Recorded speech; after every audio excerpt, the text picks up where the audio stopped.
Hello everyone, how's it going today?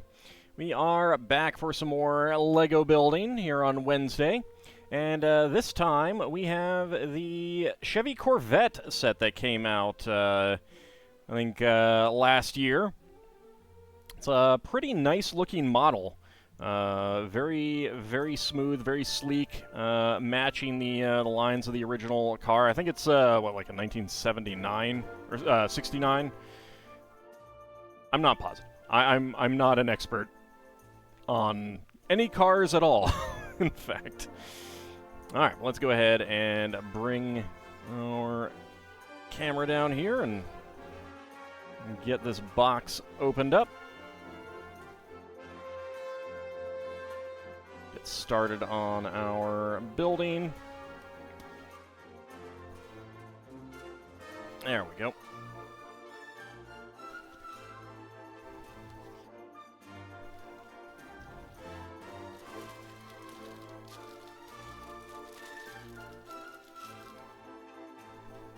And that appears to be everything. Ooh, hello.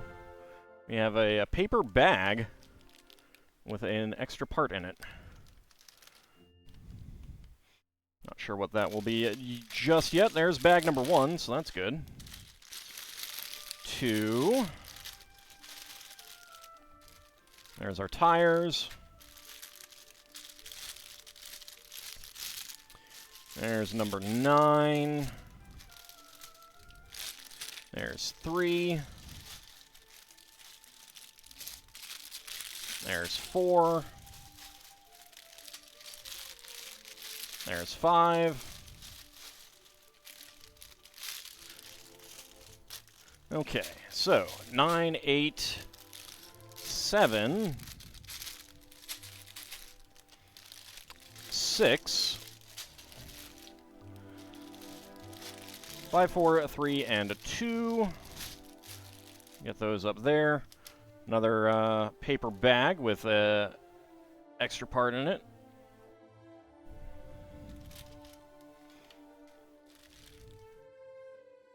Go and put those to the side. Get bag number 1 ready to go. All right. Making American automotive history. Fun, relaxing weekends and summer vacations. Roof down, a warm breeze, highway or country road cruising. Originally inspired by European sports cars and perfected with the pinnacle of American race car technology and design, the Chevrolet C1 Corvette series made its debut in 1953, and during its 9-year reign, it became a coveted all-American icon, a symbol of the good life. As Corvette celebrates its 70th anniversary of luxurious, indulgent, and innovative design and performance, the 1961 Roman red two-door convertible still stands out in its class. Chic curves, bold colors, and smooth interior styling complement a 315-horsepower fuel-injected General Motors V8 engine. And the icing on the cake, the ducktail rear end with round built-in taillights that would become a Corvette signature design. All right, so apparently 1961. Like I said, I'm no expert. America's sports car gets a new look. You do some advertisements from the era. I think I had a toy, one of the that silver one in there when I was a kid. Moving with the times. With each new generation of cars, Chevrolet Corvette has continued to redefine American car design for more than 70 years. Add to that the multiple exclusive concept models, special editions, and custom race cars, and the legend continues, always while staying true to the integrity of its original strong qualities as a timeless classic and roadworthy sports car. From the early 1950s, prototypes of modern engineering excellence and innovation in the C8 generation, the production series Corvette Family album evokes nostalgic memories, sparks our imagination, and stirs anticipation for what comes next. And of course, the C3 and C4 are very much my generation of Corvettes. I don't actually know these later ones very well. From the design team, Capturing the iconic lines and curves that Corvette enthusiasts love about this car was our focus for this model, which is why you will find original design details faithfully represented in every nook and cranny. If you're an experienced builder of classic and vintage cars within LEGO icons, you may notice that this 1961 C1 Corvette model boasts a uniquely built frame. To replicate the sleekness of the original car, we incorporated the steering links underneath the frame, allowing us to recreate the car's sleek silhouette. Just follow the roadmap ahead and discover the techniques and elements of the design as you build. Howdy, Kinshir, how's it going? Alright. So we will get to build the top, so we can put it in non-Corvette, non-convertible mode. This is not the Speed Champion one. This is the Icons. The Dragon is rather warm, but otherwise just fine.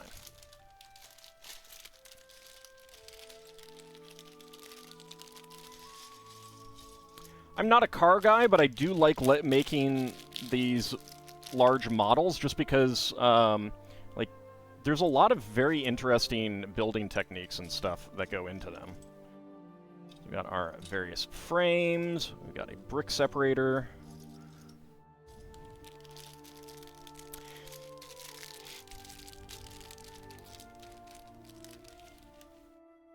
Lots and lots and lots of Technic pins. Alright, the yellow frictionless pins. Get these in here. I don't know why they're yellow.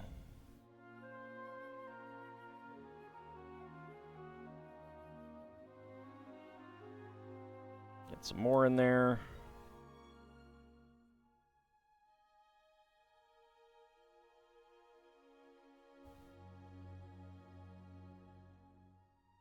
And then get the long friction pins. Howdy, little bunny, and now the Vikings can ride in style. What, are you saying their long ships aren't stylish? Oh, jeez. Terrible. Terrible.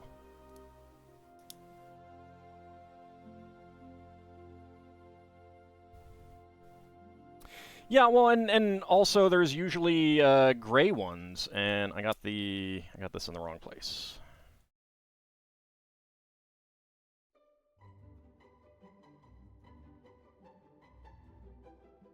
Corvette outclasses Longship in style.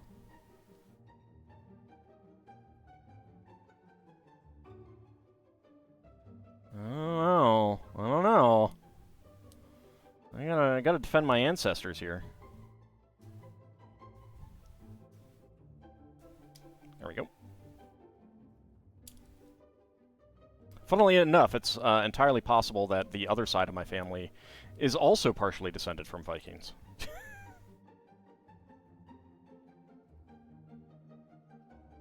When they go outside of the norm, it frustrates you. Oh, I actually love it when they go outside the norm, mainly because I, like, if this were going to be exposed or partially exposed, I would want these to be black, kind of thing.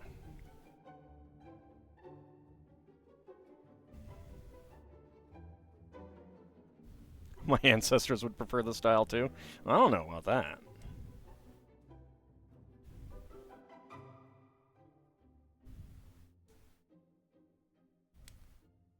There we go. Get that in there.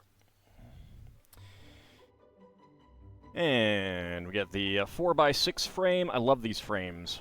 These are great for building up strength in a model.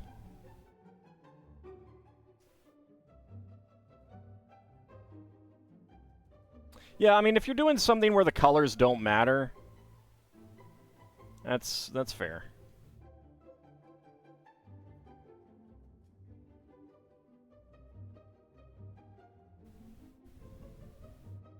It'd be interesting to do, like, kind of a study of certain parts colors. Like, what is the most common frictionless Technic pin in any given year? That kind of thing. Another 6x8 frame. I've got some red Technic 1x2s in here. I mean, all that data is available. It's just someone would have to, like, parse it or write a program to parse it. I'm too lazy to do that.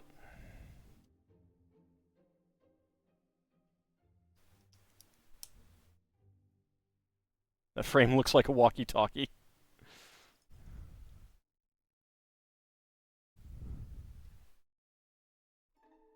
Technic frames are very, very useful.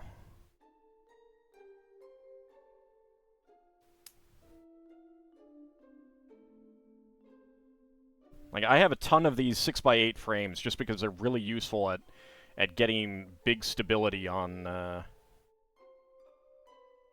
large models. Big stability is much better than Big Pickle. FYI.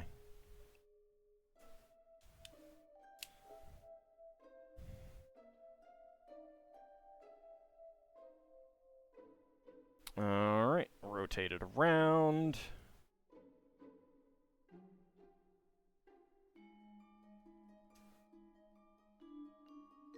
I never used CB.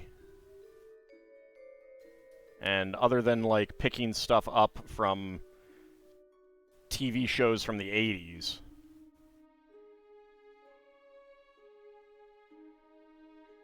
I do not know it very well.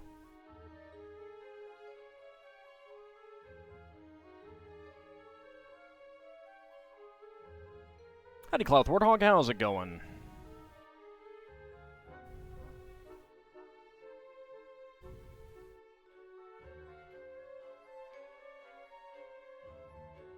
Like, a red 2L axle, perfectly fine in this kind of situation, but, like, if you wanted it to go fit into a thing where the red axle is going to be visible, I would want a black. Which, I'm glad that there are still black ones around. Admittedly, I have a fair number of old black ones. I mean, I only watched Smokey and the Bandit for the first time, like, within the last year.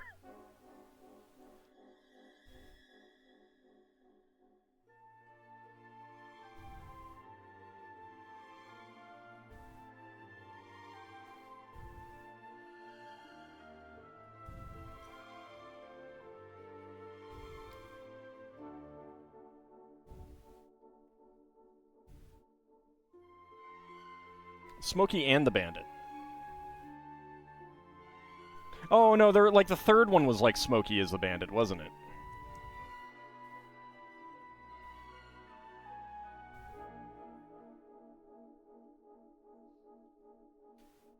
There we go, get those on.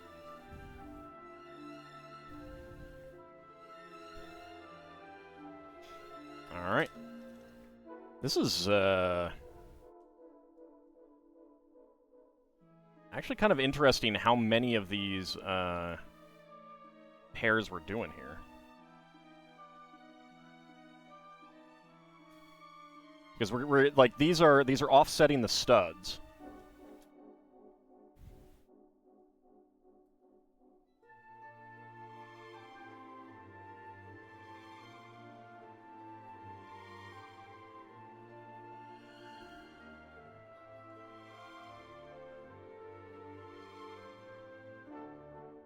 There we go. Get that in there. Come around to this side.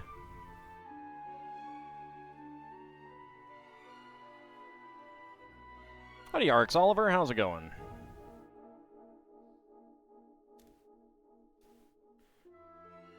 There we go. No worries. I knew what you meant.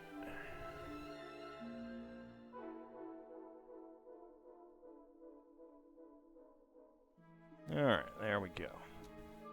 It'll be interesting to see how they use these offset studs here. I'm doing pretty well.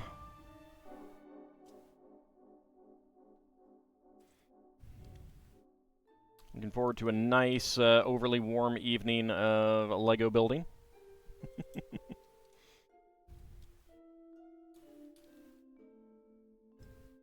It's a nice dark red 1x8 tiles. We are using 5 of them. There we go. And 3 1x3s with 2 studs. Finally got to play some Dark Sun. Nice. Yep. Saturday mornings. Well, Saturdays at noon Eastern time, I should say.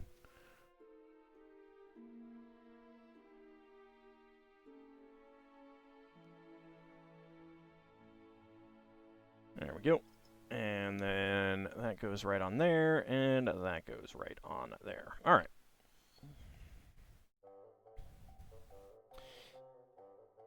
Then a couple more.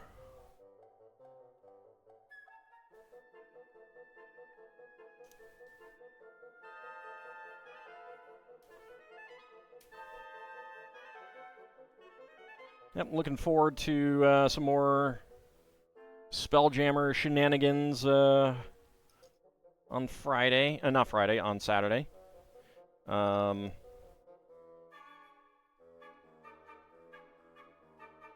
The PCs are being sued by someone who blames them for all of his problems, so, you know.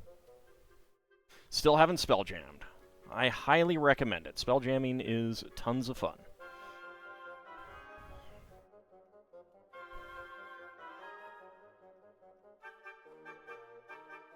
I think the whole center section is being offset here.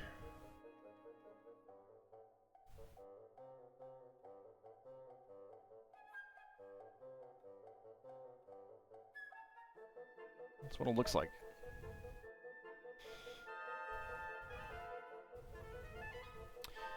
And then fit you guys right in there. Not sure why these go on last. I don't know if it adds any structural stability.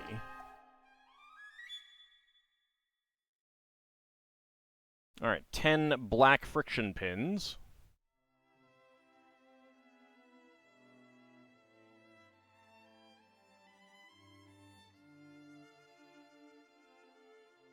That's 4. None up here, and then up here.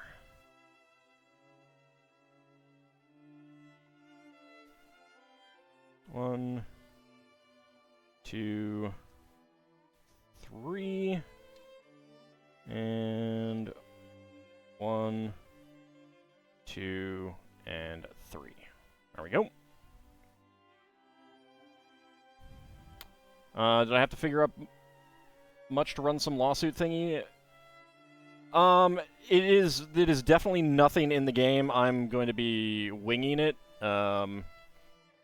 But to be perfectly honest, like, lawsuits in ancient times would basically be pretty winged. You basically make your argument, the other side makes their argument, and then you wait for the jury to make a decision.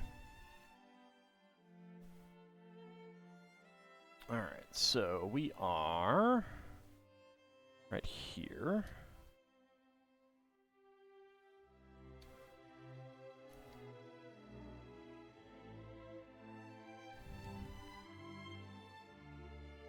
And we got 4 black S brackets. Have that come off again. Feels easier to get the 1x2 on and then put the bracket on.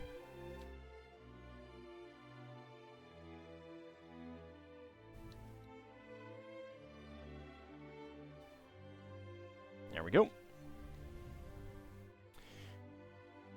Okay, and then 8 of these guys. I mean, I'll have them, like, roll charisma checks and reaction adjustments and that kind of thing.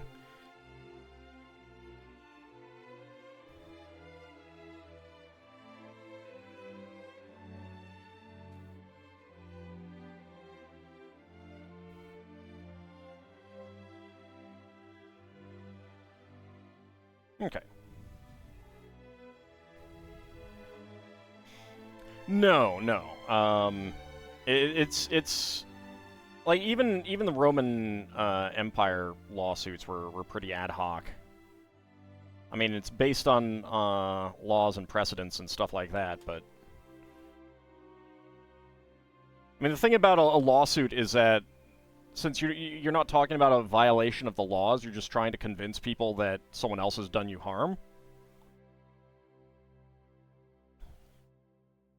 Obviously, like, rules of evidence apply and things like that, but it very much is just a, you know, here's the situation, do you believe me or do you believe them, kind of thing. Alright, so we have a yellow frictionless Technic pin, a black friction pin, and a red 1x1 plate as spare parts. Go ahead and open up bag number 2. I mean, I did look up, like, how medieval lawsuits were handled and how Roman lawsuits were handled and stuff like that to get some inspiration and things like that, but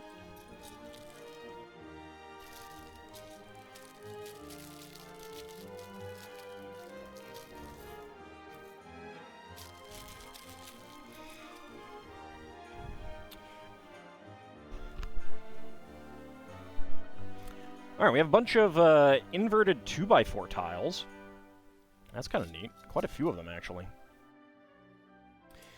Alright, start out with 3x3 tiles in dark gray.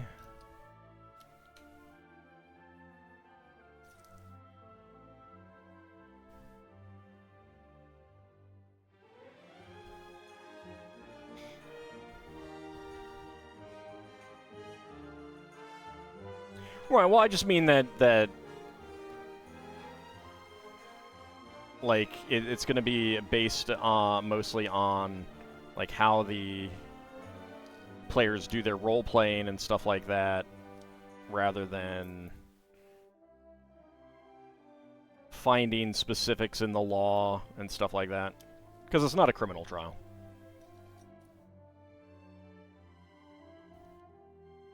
Now, a criminal trial could be fun, too.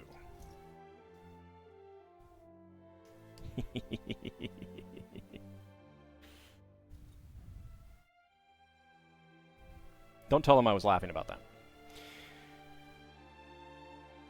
Alright. Flip it over, and we have the 2x4. Unless I want that way. 2x4 inverted tiles here.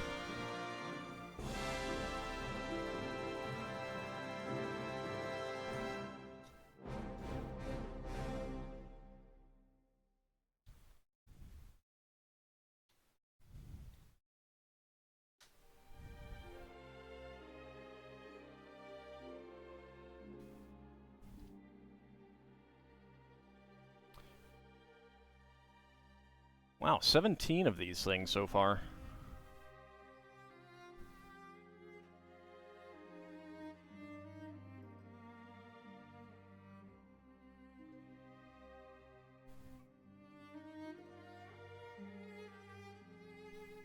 Okay, and these are being offset.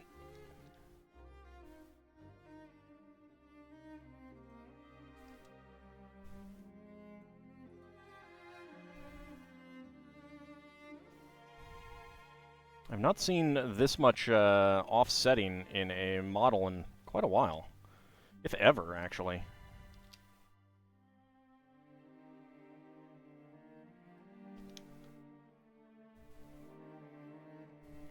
Alright, 2x2 right there. 2x2 right there. And then the 1x3s.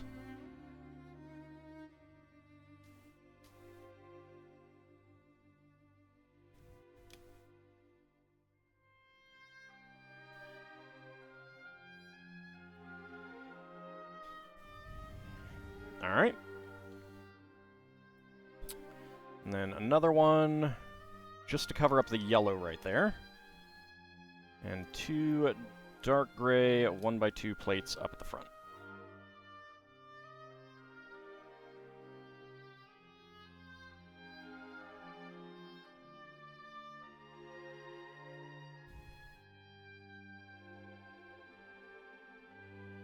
Alright, flip it back over.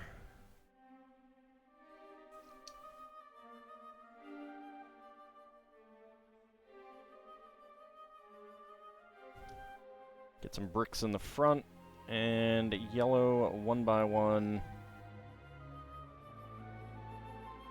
cylinder tiles back there. But it will definitely be interesting to see how they handle it. It's been fun to see the players like come up with theories and stuff.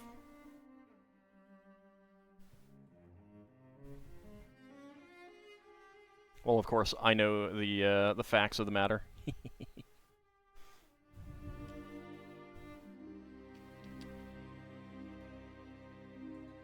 Okay, and 2 dark red 1x6 tiles, and 2 red 1x6 bricks. Howdy, Gnosis Doc, how's it going?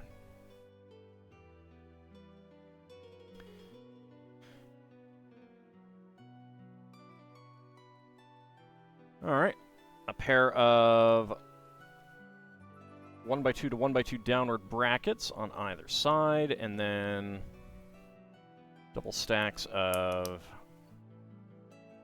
dark gray 1x8s.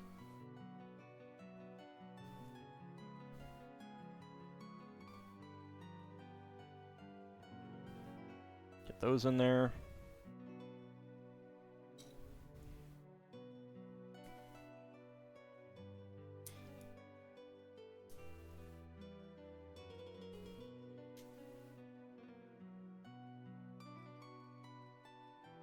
I really like it when they do stuff like this to get to even up side studs. It's very cool. I'm guessing that we're going to do something like this and then this here. But we'll find out in a second. Well, not quite. I was close. 1x2 to 1x4s at the front. And 1x2 to 1x2s, and then 1x1s to 1x1s.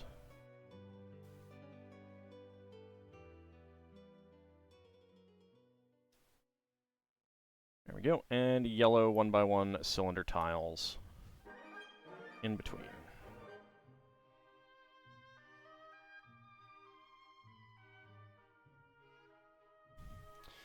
Alright, red 2x2 corner plates and black 2x2 corner tiles.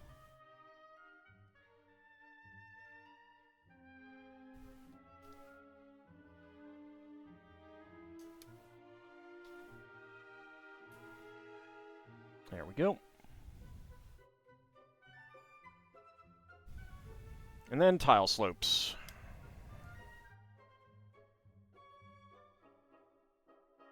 All along the edges.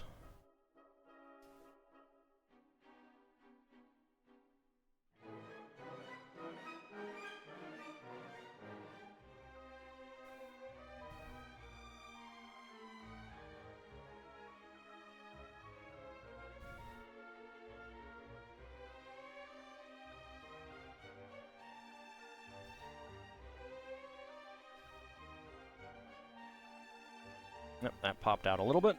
Get that back on so that it is smooth and straight.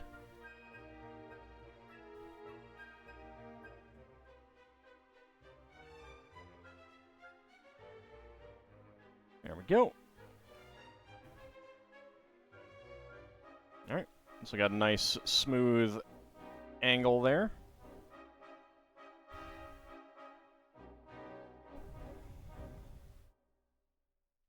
One by 6 Technic brick. And 1 by, I think, 16. Yeah. 1 by 16.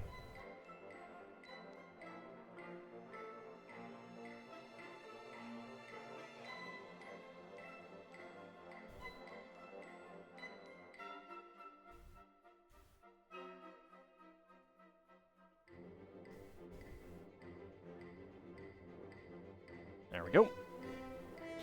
And then the last two friction pins.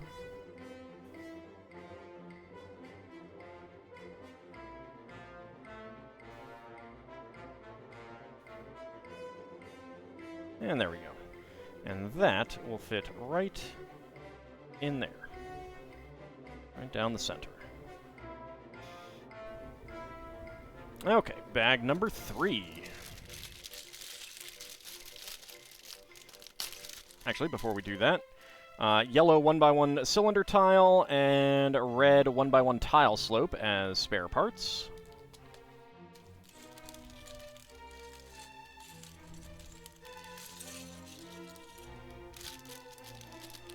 Now, I have noticed some other, like, not necessarily unique colors, but, or some parts in here that are fairly new. It makes me wonder how easy it would be to, make an alternate color version of this. Would be.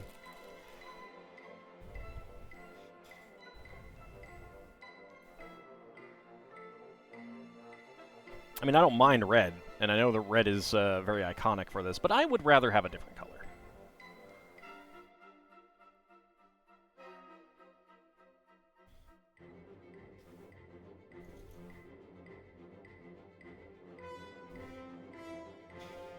There we go.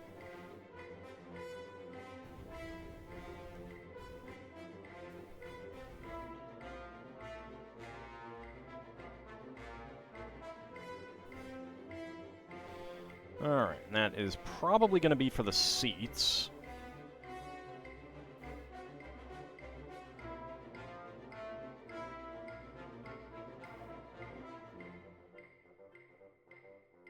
I don't think this had a back seat in it.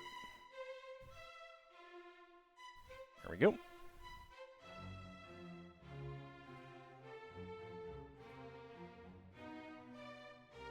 Okay, well, we do have stickers. I wasn't sure about that. I'm not going to put them on, but I will pull them out so that we can take a look at them. Should be in the... Yeah, there we go. So that is 11, which would be...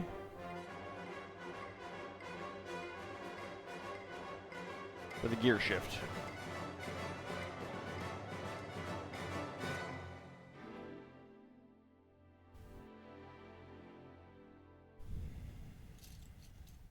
Alright, let's see. Some 1x3s with center studs. There we go. Gray 1x2s with center studs. So the sticker would go on right there. 2x4 tile.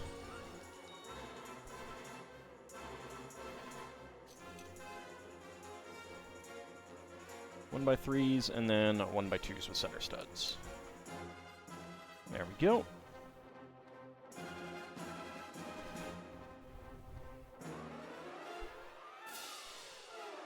Alright, 2x4 bricks.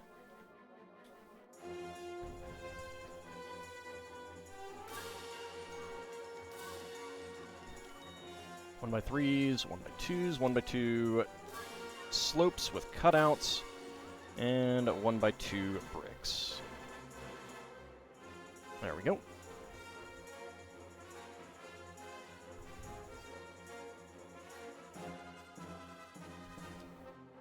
Two by 4 slopes.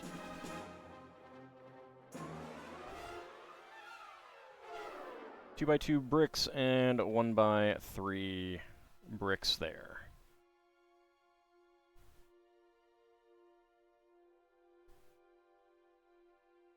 Alright. There we go. Get those on there. Okay, flip it around, because we got some 1x3s with 2 studs.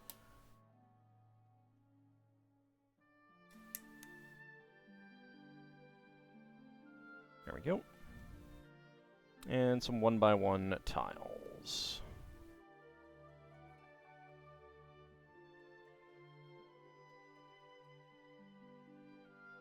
There we go. Alright, next up.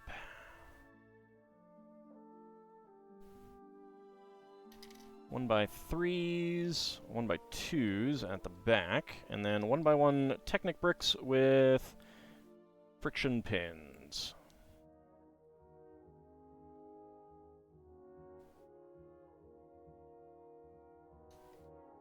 There we go.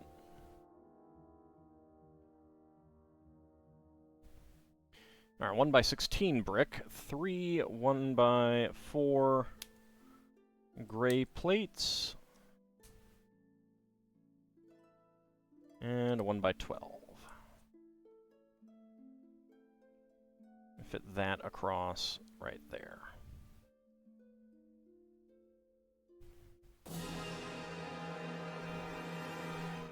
Alright, 1 by 1 Technic beam. We got a beige 3/4 pin.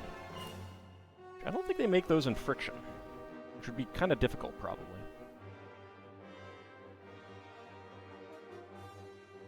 That is right in the middle, yeah. And that slides right in there. It's not connected to anything yet.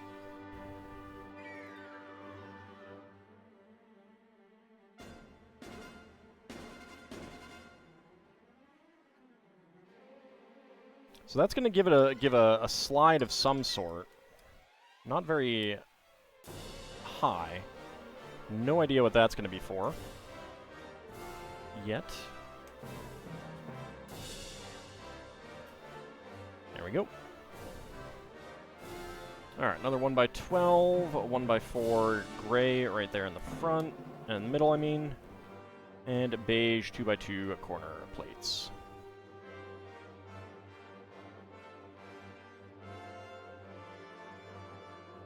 So I did get some Final Fantasy Tactics recorded today and wrapped up the main story, leaving us with just some post-game stuff. I think the post-game stuff comes pretty quick, though, so... I think basically every time you do one of the main post-game things, another one pops up immediately.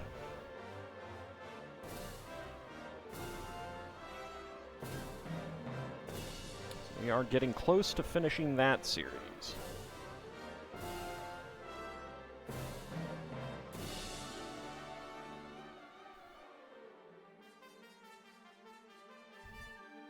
Alright, and 4 gray 1 by 1 plates.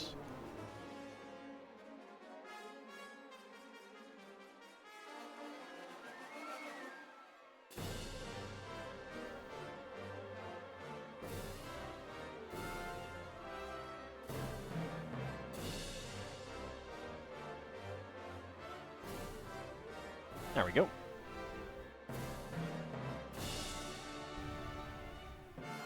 Alright, and then our center brackets. And the red 1 by 1 dome lights.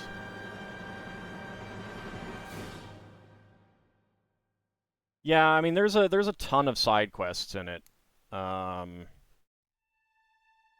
Kind of too much. I mean, one of the nice things about Final Fantasy Tactics is that like there really isn't a whole lot that you're like every episode that I recorded, with some exceptions, was basically main story. There weren't a whole lot of like side stories other than the special dungeon.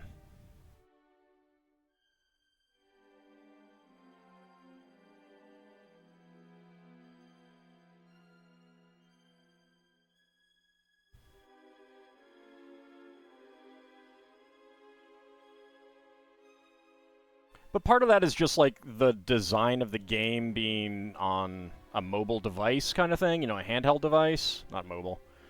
So it's very much designed for you to just like pick it up and play it a little bit and put it down kind of thing without too much worry. The iconic round taillights were first introduced in the Corvette C1 and remain a signature Corvette design detail to this day. So that's those. Get 2 of these, 1x2 brick and a 1x2 plate in red. Get that on there.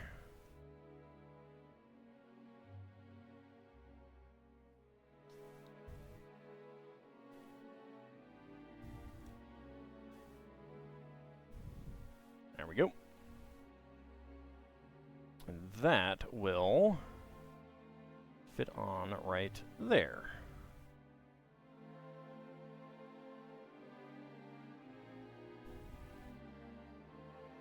Alright, 1x8 plates.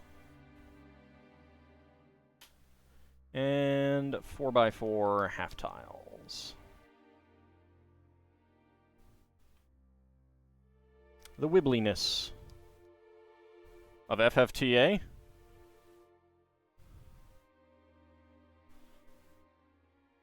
Alright, so, whoops, spare parts. A gray 1x1 beam, beige 3/4 pin, gray 1x1 plate, red 1x1 tile, and a trans red 1x1 dome light.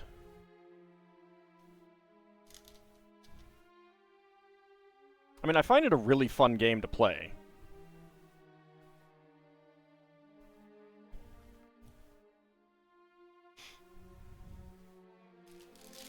So that's been really nice. Just having something that I can off-screen load up and play for a while and it not affect the story in any way is really nice.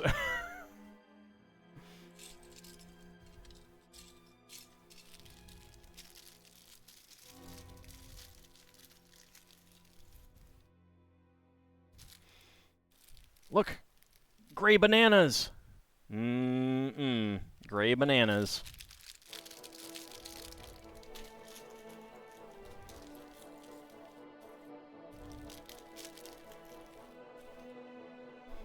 I wonder if there's any wind outside right now. Let me open a window, see if that helps. It's a little warm right now. Alright, let's see. 2x4 plate and a pair of gray 1x2 tiles with a center stud. That there.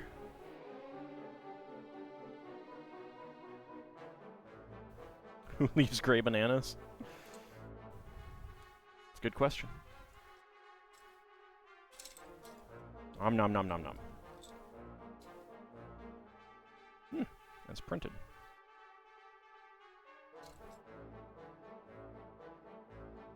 There it is. And a red 1x2 tile. There it is. One problem with a set like this is just the large quantity of red pieces. They kind of blur together. Am I excited for the Suikoden remasters to come out? I haven't really been paying that much attention. I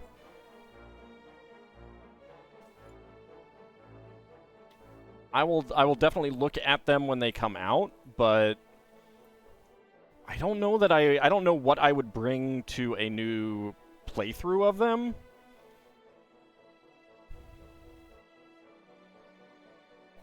So that kind of thing could end up being like a stream game sort of thing, like I've done with the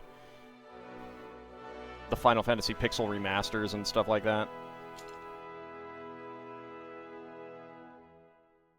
There's a few other remaster type games that I'm thinking of for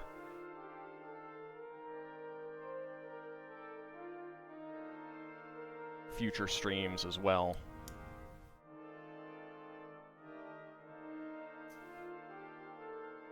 Alright, so here we have our printed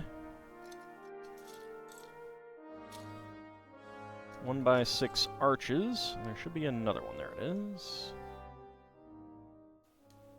Probably not a whole side trip at the beginning of the game again. I mean, you get You get goodies, though.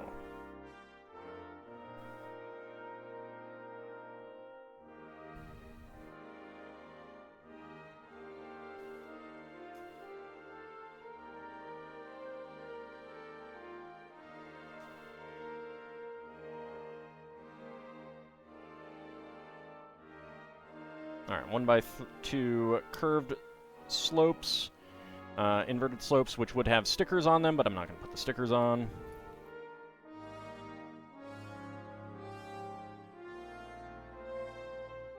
Where is the inverted? Up here? No. There it is. That side trip helped you a lot when you played through. I mean, money is good.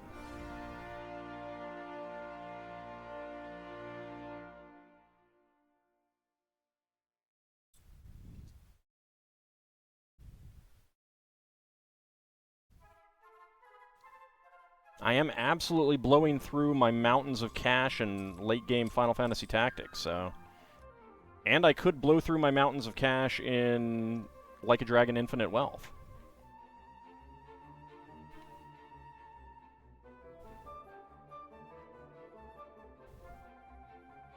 There we go.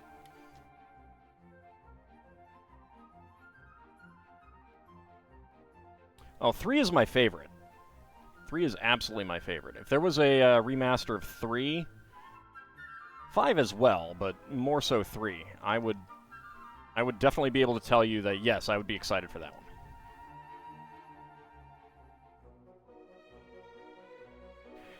At least I totally get to use my Valley Girl voice again. That's true! That is true! I would totally be able to use my Valley Girl voice for Nina again.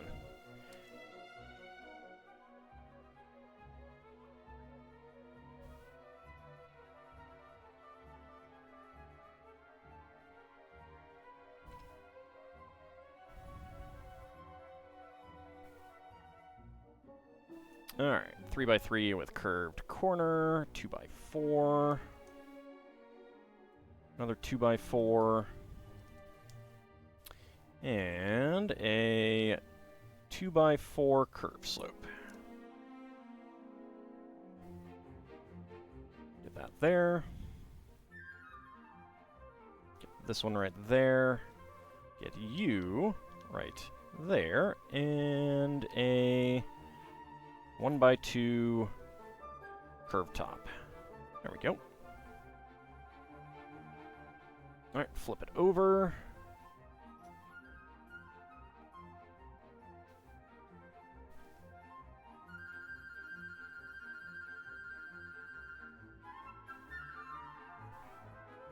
There we go. And that goes right on there.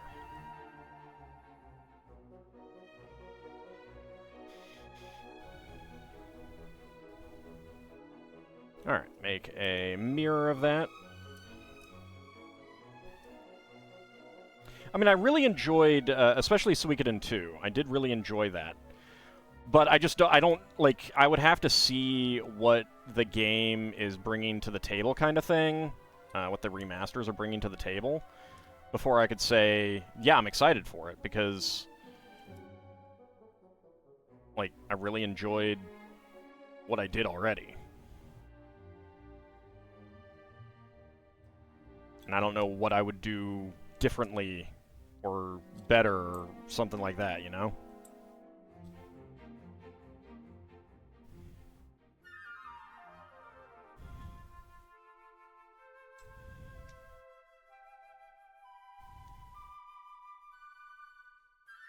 There we go. And then get another one of these. And curve top piece. Add slope. And more of these. Alright, and then that will go on right over here.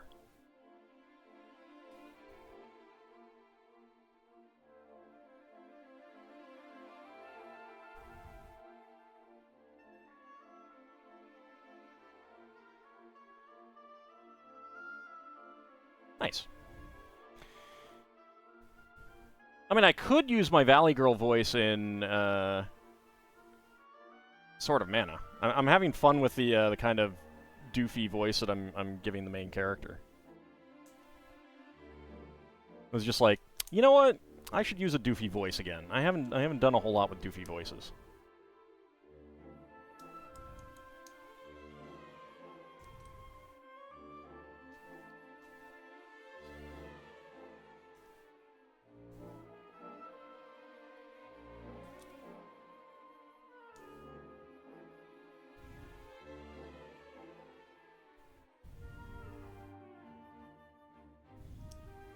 I could have made the girl sound like a Valley Girl, but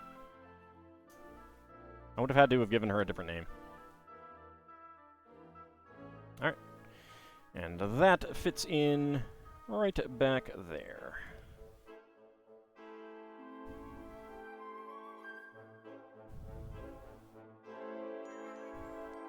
Alright, 1x5, 2x4, and lots of 1x2 slopes with cutouts.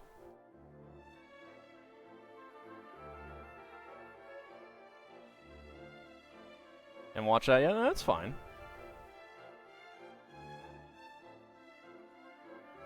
Watch when and where you want.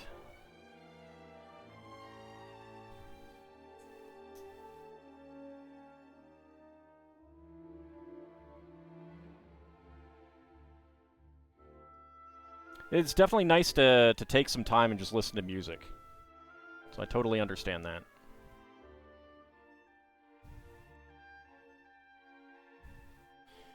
There's 1x3.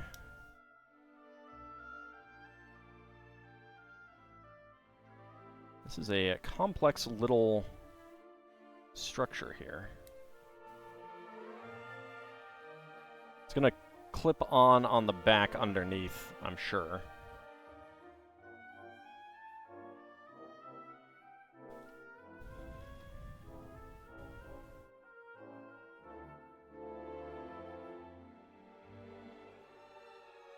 There we go, and get that on there.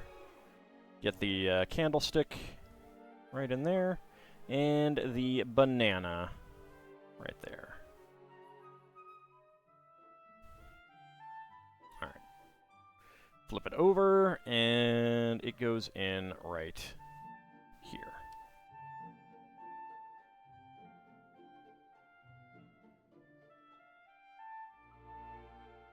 It's really interesting using the clips to get inverted part designs.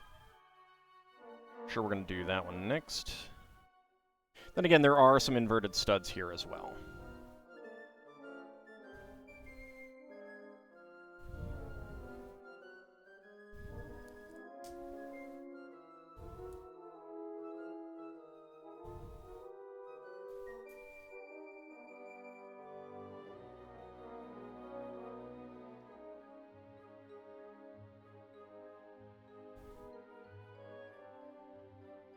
I've actually been meaning to see what people would come up with if I did a little thing like post your favorite non-hit song by 80s 80s bands kind of thing.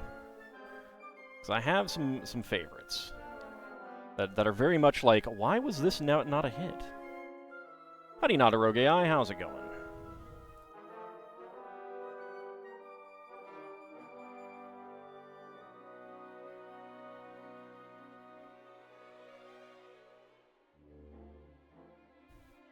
Question use of telling Twitch to alert you if they never do. Well, it is an hour earlier now. Zappa, subscribe to Tier 1 for 30 months. Thank you very much. I really do appreciate that. How are you doing today?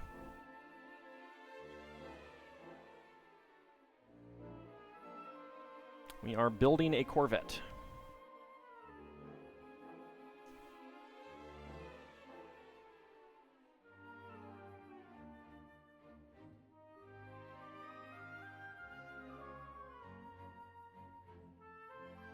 There we go. Get our candlestick in here. And our banana.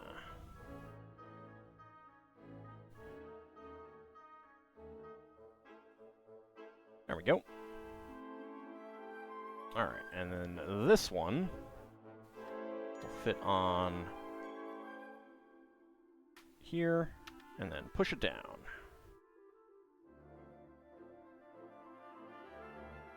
There we go. But if you're busy, you need a reminder.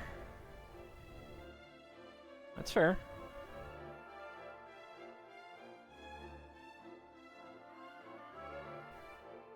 And it is always possible that I do a surprise stream at some point. I can do those.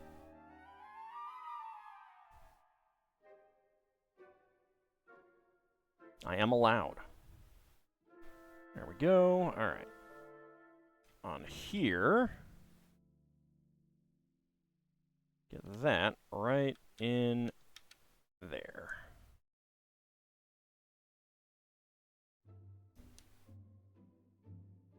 And then we get the other side.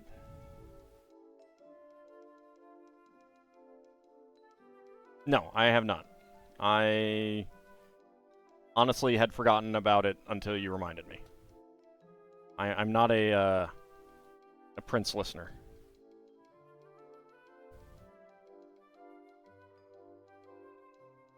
There we go.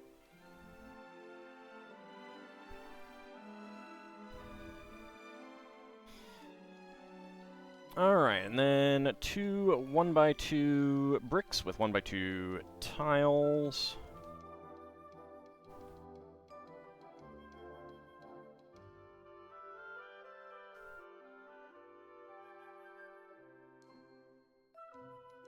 Oops, I think I did this wrong.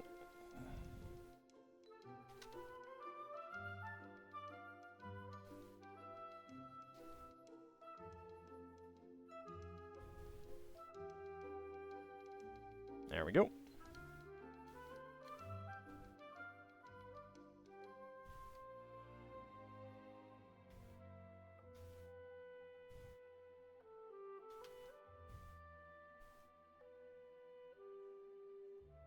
Get that back on there. There we go. Push that back down and get you right in there. There we go. Alright, 1x5 and curved slope. There we go.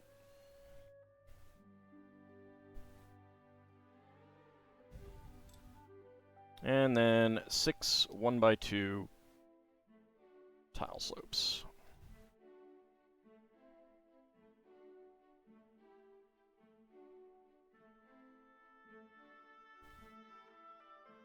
There we go.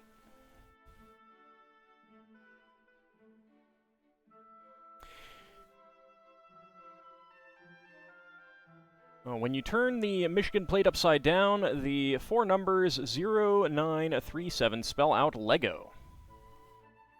Alright, so we have... We'll do that. This is 0937 to spell out Lego. Upside down. But these are the license plates that you can put on it. I'll just get one on, and I'll put the other 2 away. And then...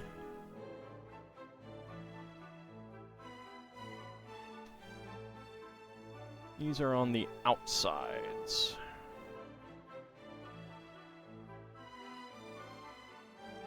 There we go. Alright, and a spare gray 1x1 cylinder plate with hollow stud. There we go.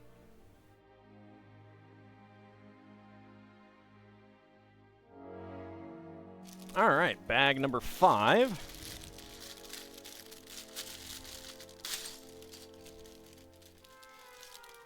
Yeah, Prince was just never a musician that I listened to. I particularly liked music by.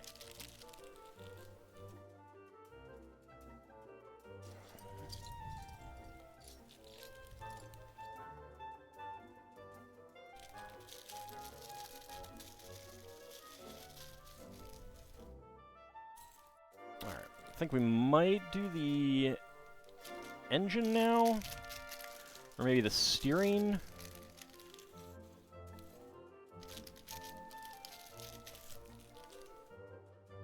Not sure yet. Alright, Technic brick. We get a blue double friction pin and a double pin with axle in dark gray. And that is friction.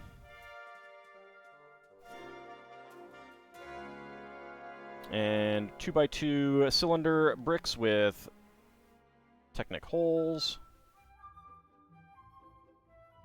There we go.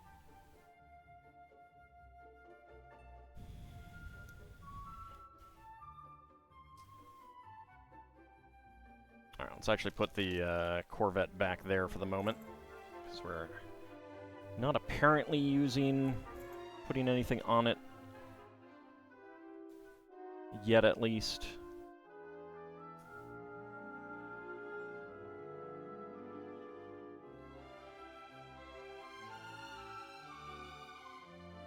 There we go.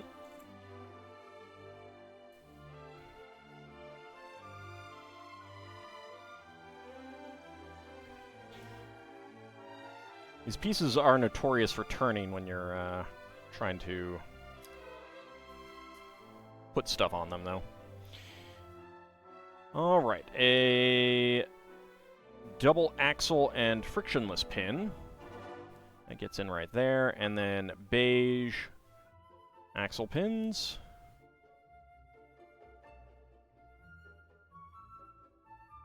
Alright, 24 tooth gear, I believe that is.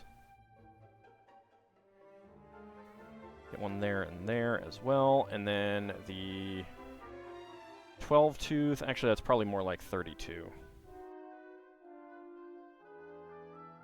There we go.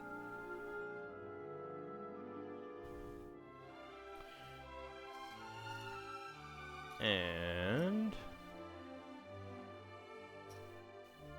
where is the extended axle connector? There it is.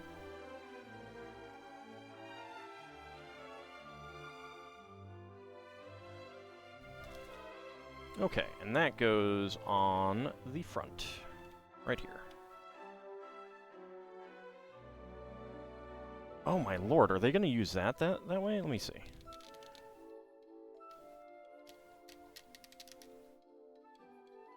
Yeah, I think so. That has got to be the first time I've ever seen that being used. Then again, I haven't been building much Technic. How many more bit rewards before Barad-dûr? Well, I don't know if I'll do Barad-dûr. I don't have a plan for one after this one. I'm going to... I will definitely do a Discord poll to see what we do next.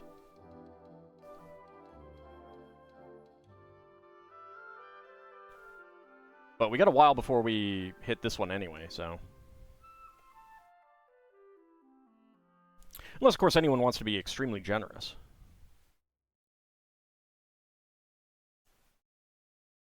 Okay, there we go. That goes there. And 2 more of these right here.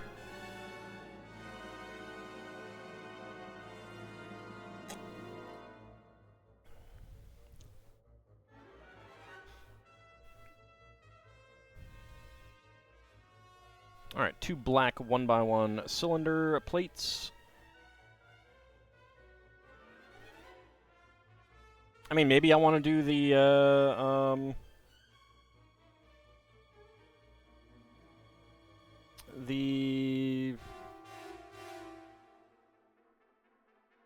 Lego Zelda set first, you know? I don't know. I'm really looking forward to that one. I enjoyed Breath of the Wild quite a bit. Alright, so we have our universal joint here. And slide that right in there. Get that in there.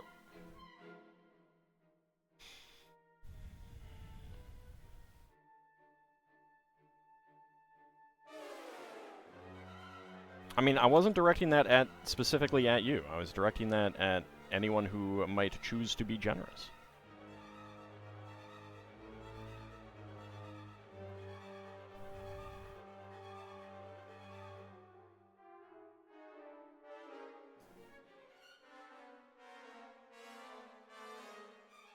Haven't heard of any more double VIP points yet, unfortunately.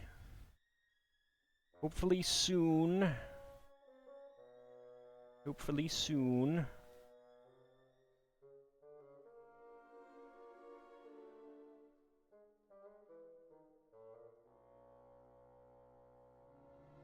Lots of side studs, and then a shorty brick.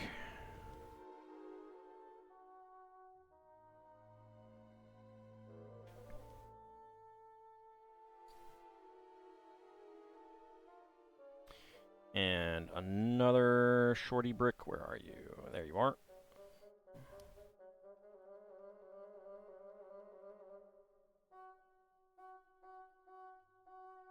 One by two with side studs, and 1 by 1 with side studs. There we go.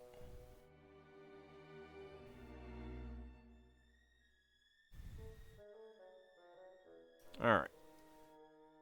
2 by 3s on here.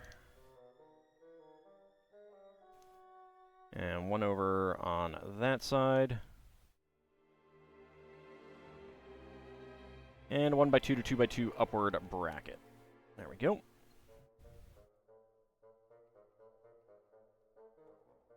Okay, inverted arches.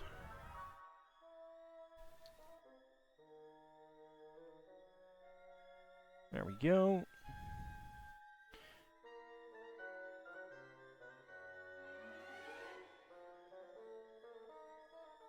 Okay, get a tile there, a tile here.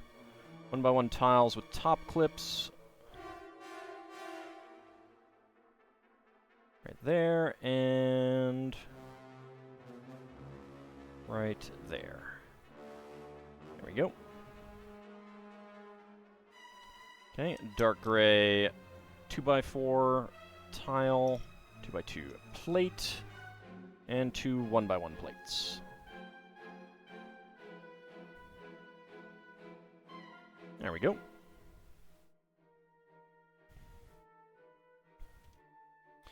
Okay, this angled connector element, and take the 2 axle friction pins.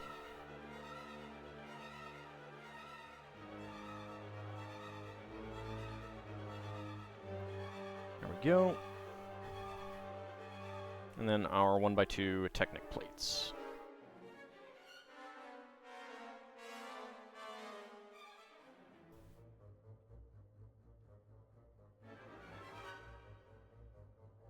Get it on there. All right.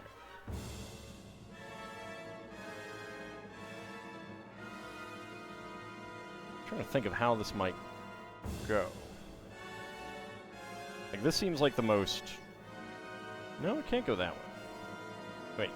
Yeah, it could go this way, maybe? I have no idea how this is going to fit on. Alright. A few more 1 by 2 plates.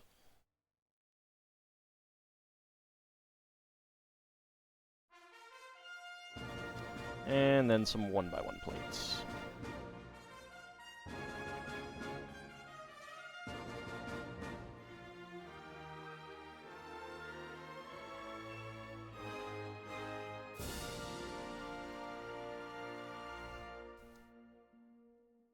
There we go.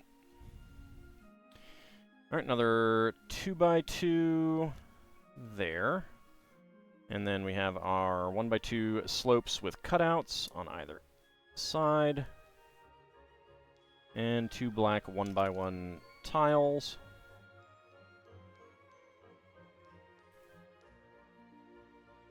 One right in there.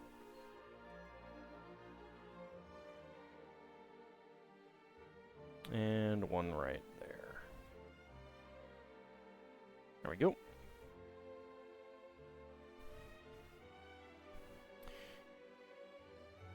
We have 3 movable pedals. Oh, okay.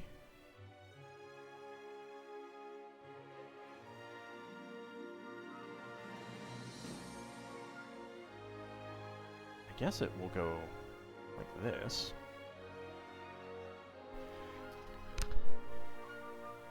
Oh, pardon me, had to sneeze.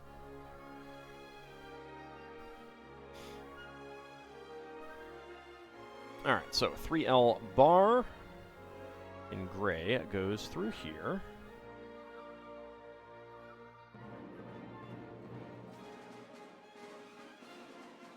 Two by 2 tile, and a sticker would go on to the center console here.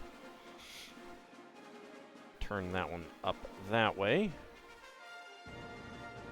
Dark gray 6L bar.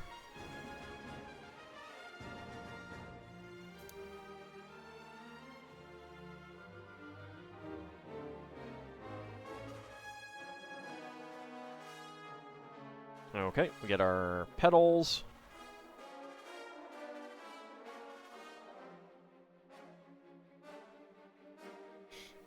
I guess clutch, brake, and accelerator.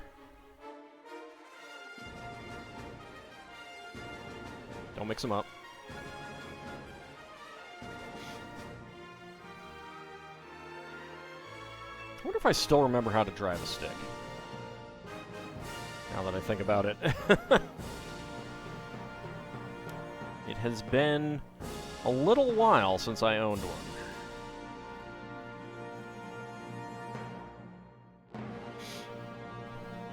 Looks like you could do some music on here. Alright, so flip it over there, and we get our friction pin with axle, and we are not actually using this for the steering, like I thought we might have been.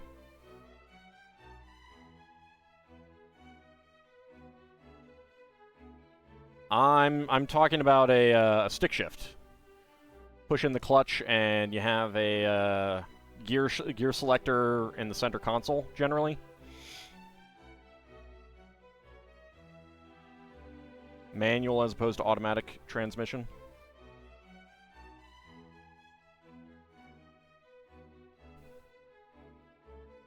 Wait a second. 2 half arches, a signature Corvette design, frame the dashboard.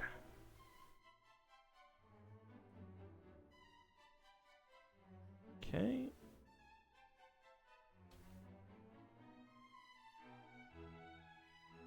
Oh, that does go up there, and that goes there. All right.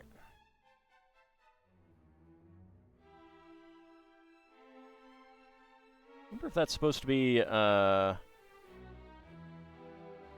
conditioning hose. Howdy, Ice Oven. How's it going?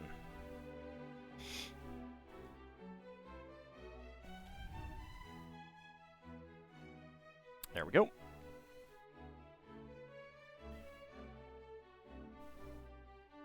Hold on a second.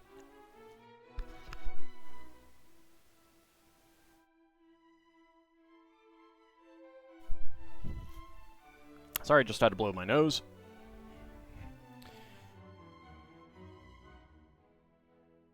Alright, let's see. A 2x6 in red.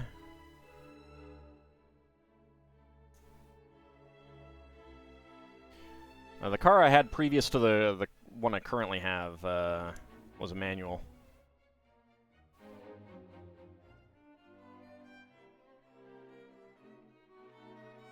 No, I mean, I'm talking about, stick shift, like, right there. Yeah, there's gonna be a stick shift right there. With this as the, gear selector.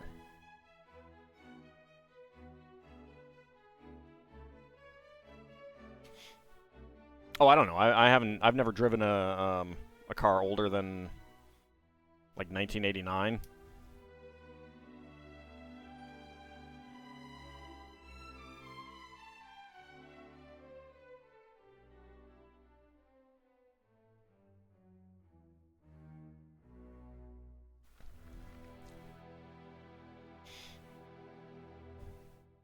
Alright, 2x2 a corner.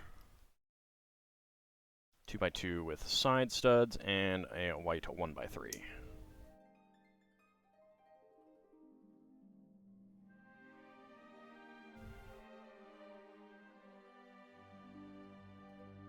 There we go. I mean, I'm glad that I learned how, but I'm also pretty happy to never do so again.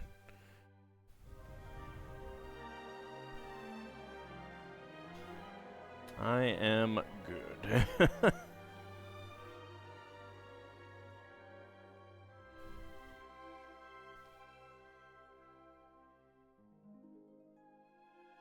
There you go, get some wedge plates in here.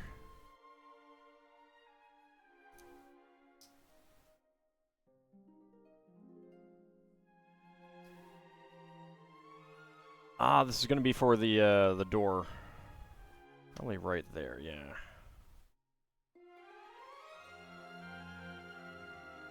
You learned when you were 12 in a VW Bug. I didn't learn that easy. That early, I mean.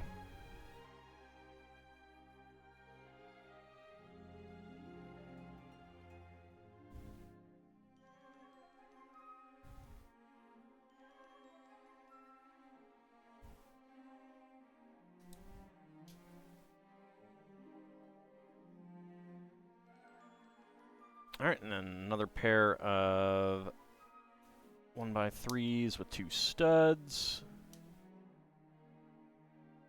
And a 3x3 right there.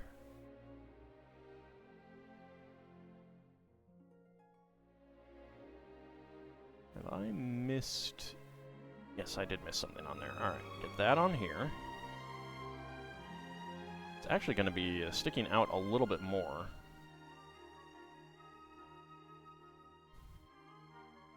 Okay. Angled tile, 1x2, a sticker would go on there. And another angle tile right there.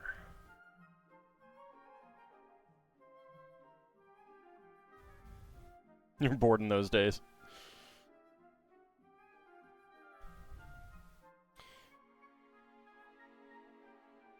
Alright. Get that right on there. So this is going to be the door right here.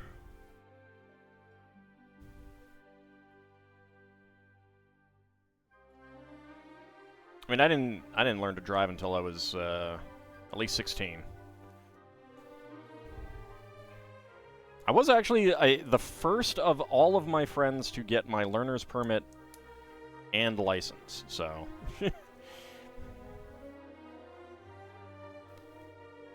My circle of friends was very much just not that terribly interested in driving.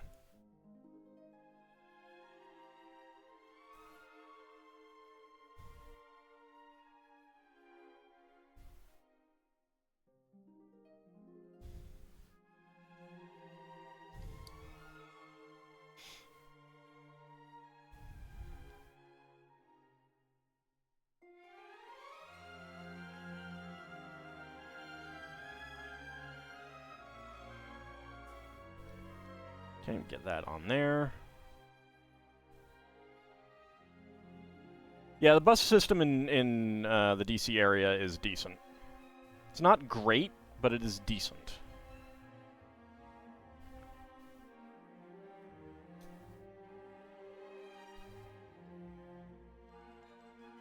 And we had parents who were willing to give us rides in the times when we couldn't. Howdy, Duke Darkwood, how's it going?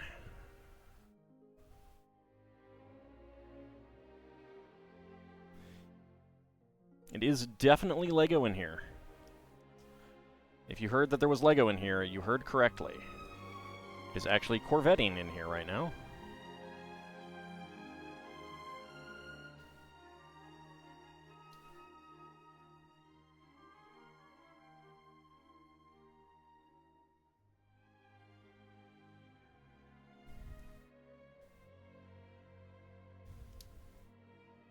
Right, 3x3 right there. Another sticker would go on there. And we have our angle tiles. There we go. Going pretty well, that's excellent.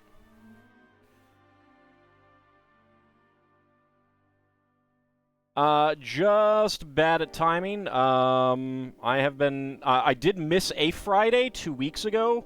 I was busy on Friday, all Friday.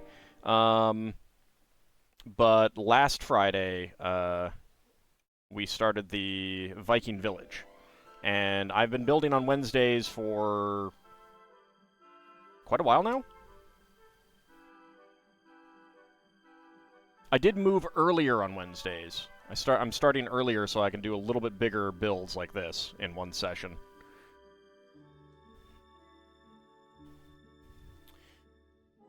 Alright, and here is our stick shift.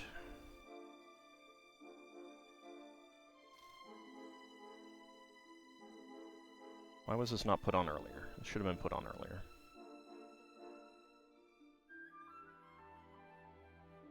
Really should have been put on earlier.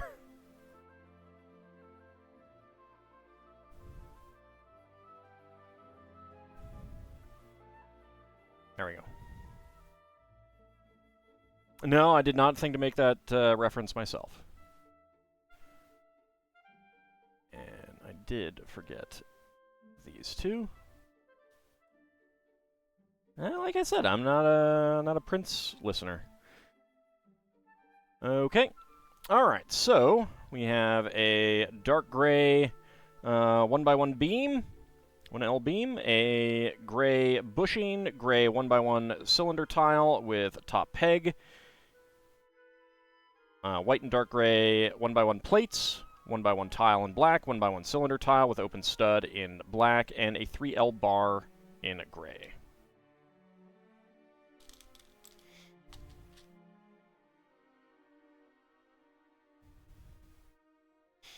Yes, you do have to do everything around here. Everything. Including building the Lego that are here on the table. Alright, bag number 6.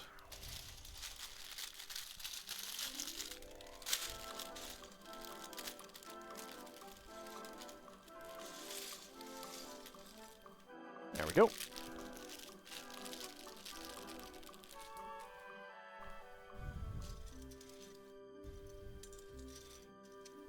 Couple large bricks there.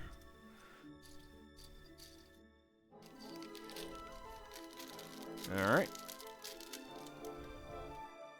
Actually,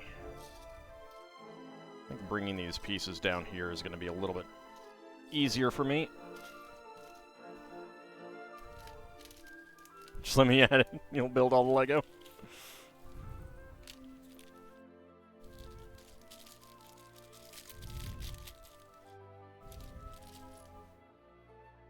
I may have chosen my words poorly.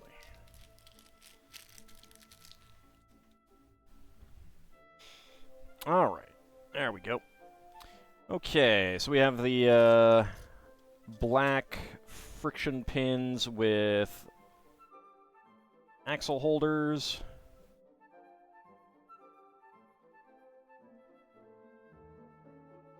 Get that in there.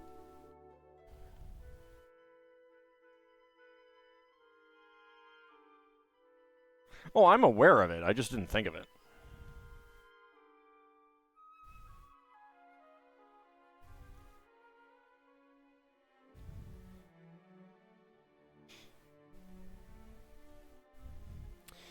Alright, dark gray 3x3 plate.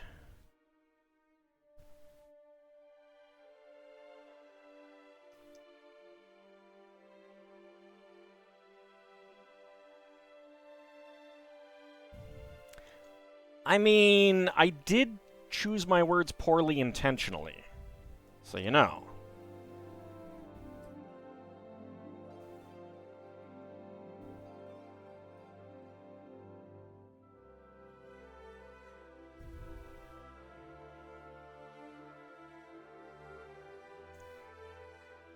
I do mean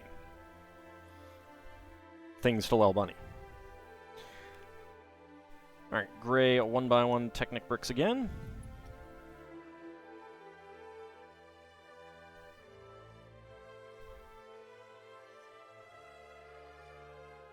I mean, what are viewers for if not to do mean things to them, right? Right? It's just how it works.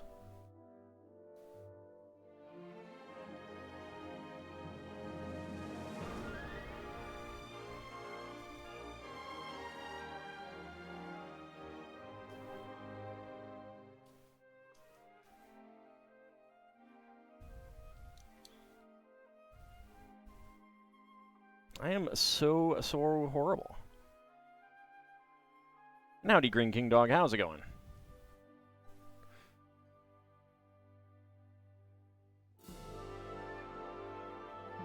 I know, it's like I don't have a whole lot of space in this room to keep them around and stuff.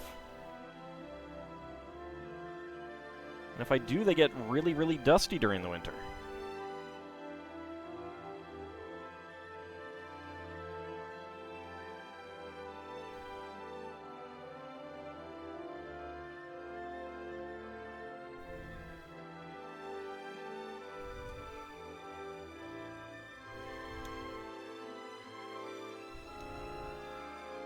But I do have Horselel Bunny and Princess Linda. And me!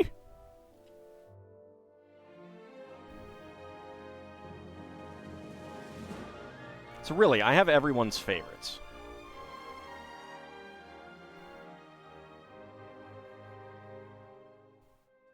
The dust does become a problem, yes. It's made worse because the humidifier that I need in the winter puts up a lot of dust.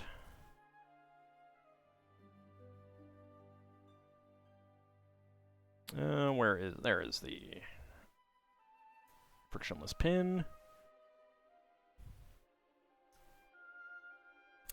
I mean, I know you didn't name them, Lil Bunny, but you were thinking about them. I know you were. Because everyone loves them.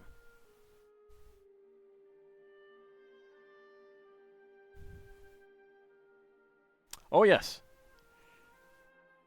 Yes, and me, with the cornflakes, everyone's favorite.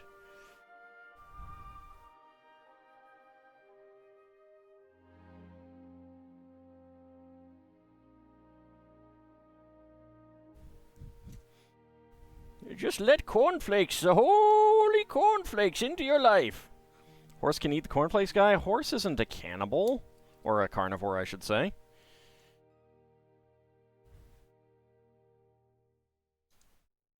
Horse subsists on souls.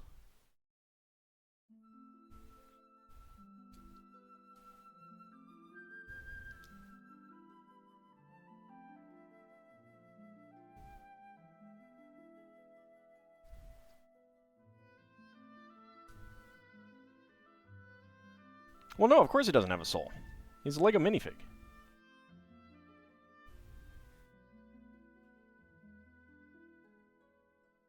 But I do have a heart. The old bunny's so mean to me.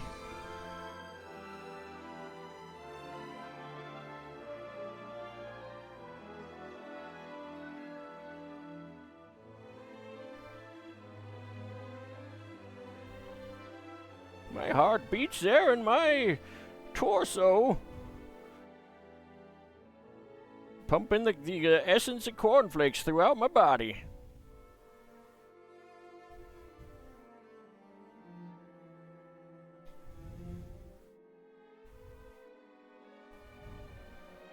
That's how I stay young and fit and trim. Horse ate his heart before his packaging was open? Wow. But horse doesn't eat hearts. Horse isn't a carnivore.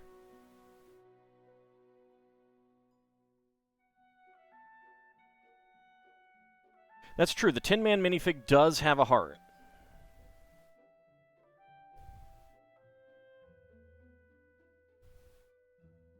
That is true.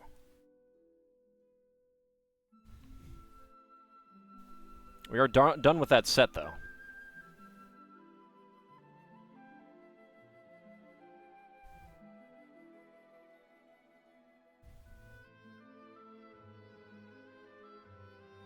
The old bunny talks about Ald being mean to her, but who's the real meanie? She is, that's for sure.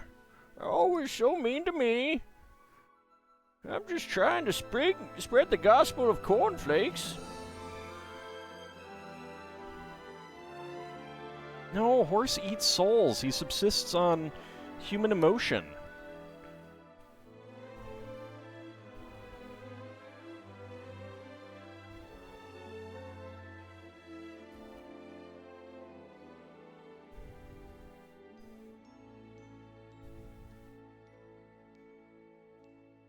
Alt started it.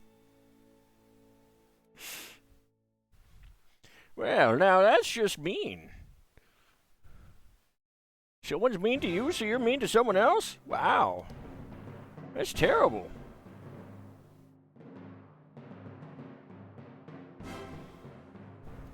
Alright, get that there, and 1x2 with center horizontal clip, and some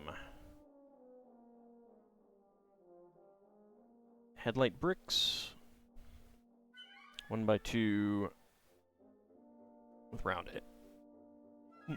round ends. Horse eats noodles. Well, I mean, noodles are delicious, so that's understandable.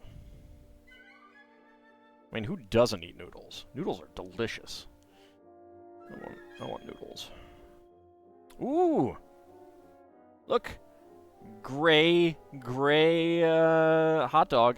Alright.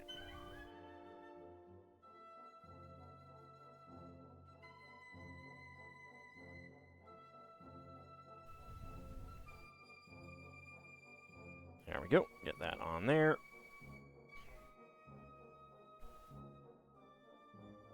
Make another one on the other side. Everyone's favorite, gray hot dogs. Wow, so someone without a soul isn't a person to you? Wow. So you think you don't think Data's a person? It's terrible. It's terrible.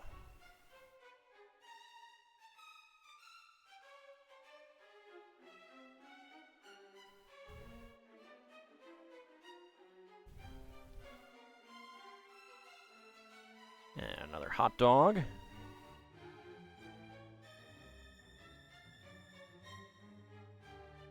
No, those gave me dark gray hot dogs. It's different.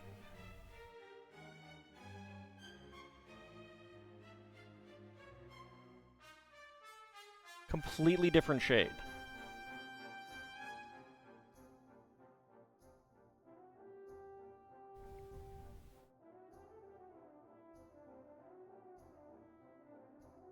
Well, that seems pretty arbitrary. I don't know. That seems pretty arbitrary. Alright, then we got some handlebars in here.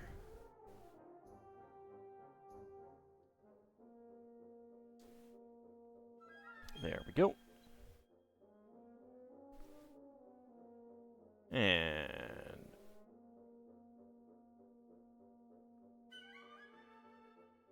clips with bars. I'm just grasping at excuses. I mean, I'm not the one who said he doesn't count because he doesn't have a soul.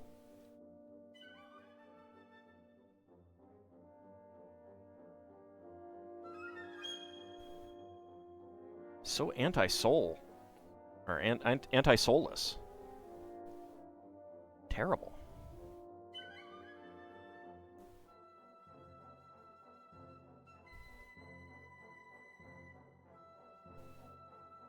Alright, and then that gets in right there.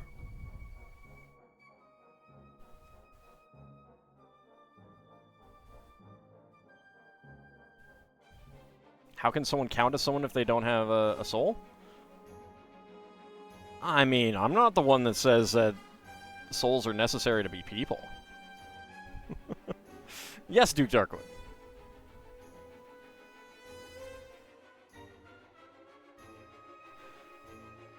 How long do I think the Fell Beast will last? I have no idea.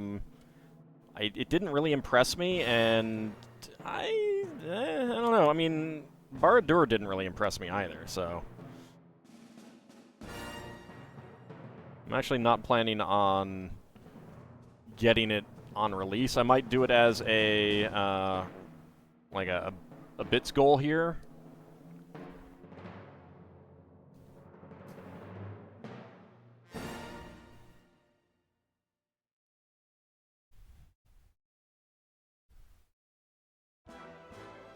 Alright, let's see. 1x2 plate.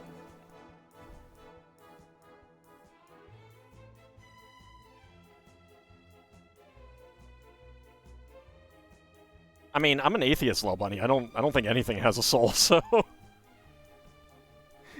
if we're gonna actually get down to like actual discussions about real beliefs rather than just joking around.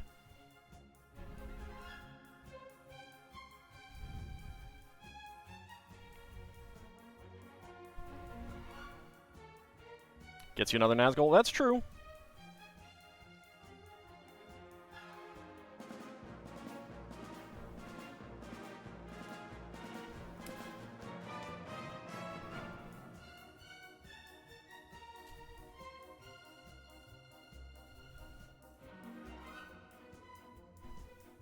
Got some 1x5s in here as well. It would not demonetize me.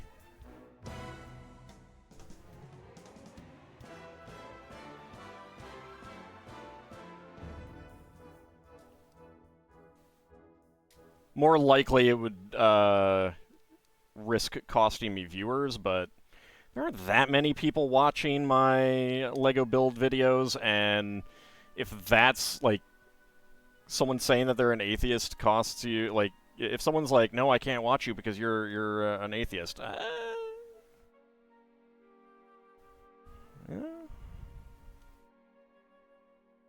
it doesn't concern me that much. I don't, like, proselytize it.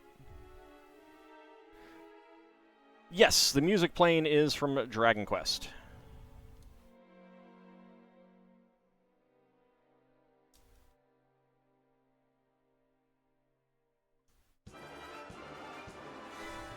It gives you more reason to watch.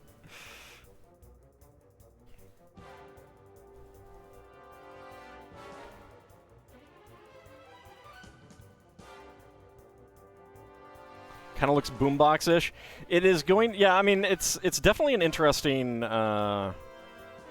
shape so far. This is the front grille of the vehicle. Parts of the front design are created with the help of recolored Lego sausage and banana elements. Oh, yeah.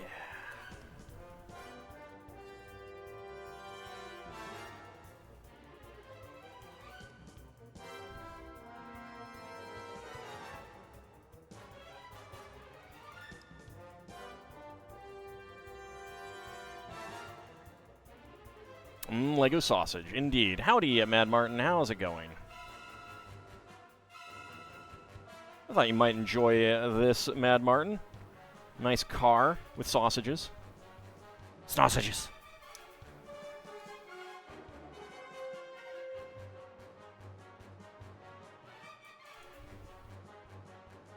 Indeed I am. And you're not the first to do that. The first was not me.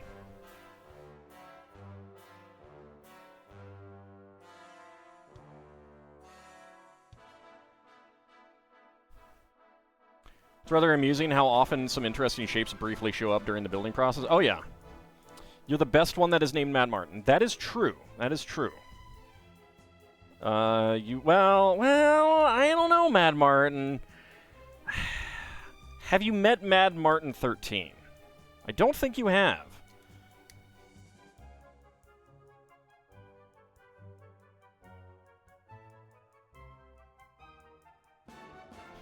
Right, turn it around, and we have a propeller. I didn't even know that.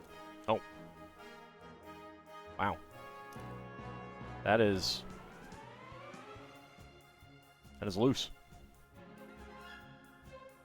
Once that guy's a dingus? Oh, wow. Alright, alright. I'm going to have to let him know that so that we can have a Mad Martin cage match. Kind of like Mad Martin 1 through 7. But 9. 9. You like 9. Wow. Wow. That guy's a dink.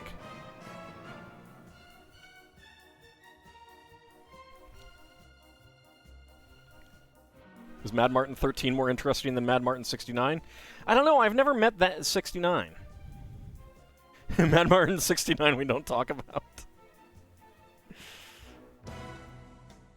Alright. Flip that over. Get that in there.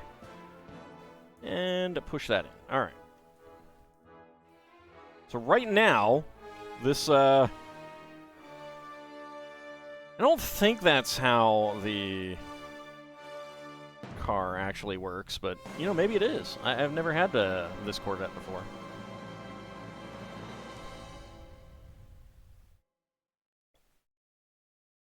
All right.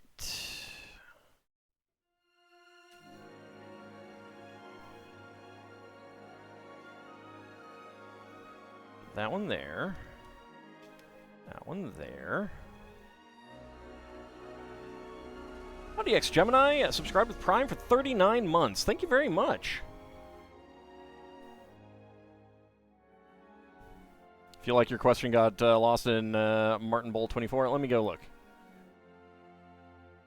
If this is a Corvette, does its headlights do the thing? I don't know. We haven't gotten the headlights in, and I don't know what thing you're talking about.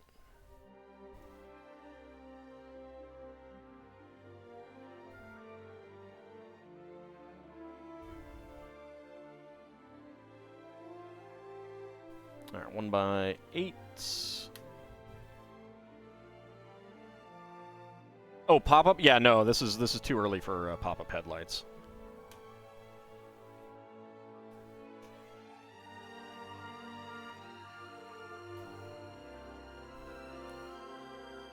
This is a 61 Corvette. I don't know when the pop-ups came, but definitely in the 70s. I think.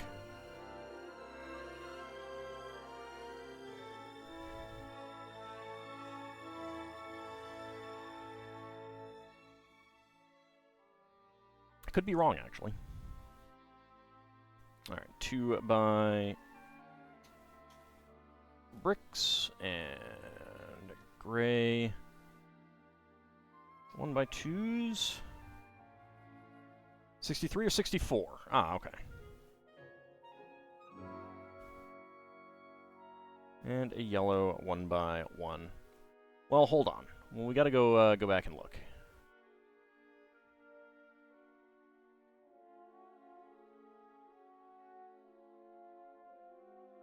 Oh, the C2, the 63 to 67 one. Because yeah, like I knew that the C4 and I think the C3 do. I don't know if I've ever actually seen a C2 in person.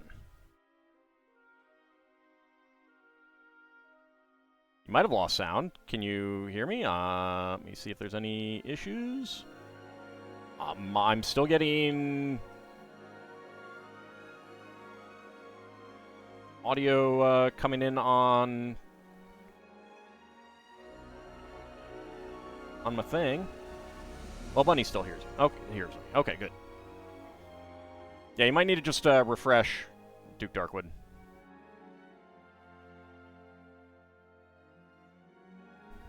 Corvette is looking nice. Yeah, it's definitely coming along. Definitely feels a lot more Corvette-y at this point.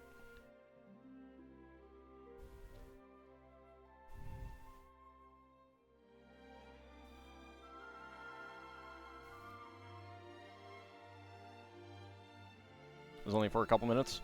Well, as long as it came back.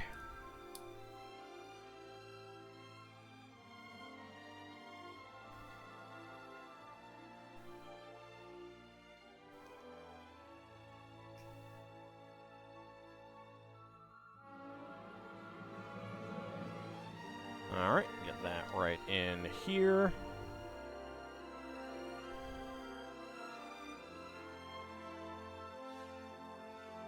So again, I'm guessing that this hose is the like the line to air conditioning, an air conditioning vent or something, but I don't know. All right, so spare parts. Got a white Technic half pin, a gray Technic pin, dark gray 2L bar with stop, a gray hot dog, and a yellow 1x1 cylinder plate.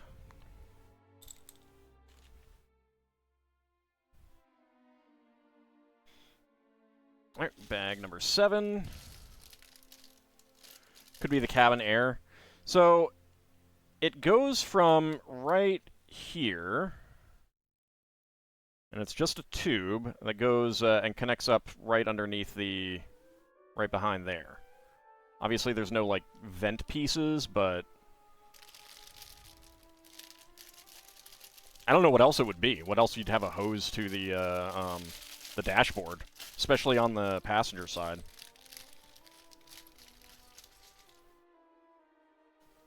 Then again, I've certainly never done anything with the interior of my car in that way.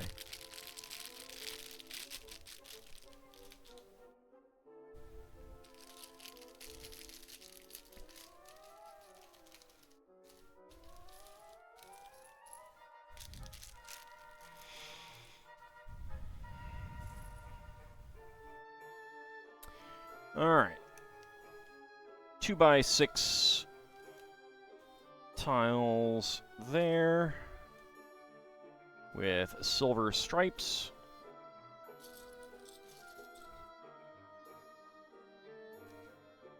You know, I bet my dad would have loved seeing this set.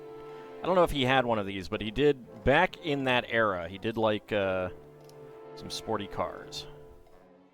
I'm trying to remember what he had. I know he had a Cougar, late 70s, early 80s.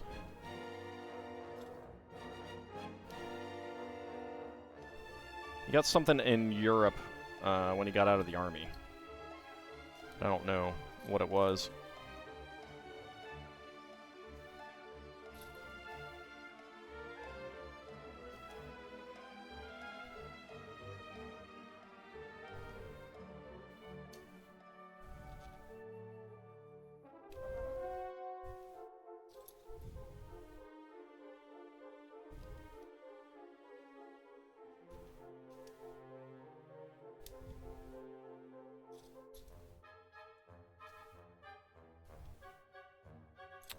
And one more right there. There we go.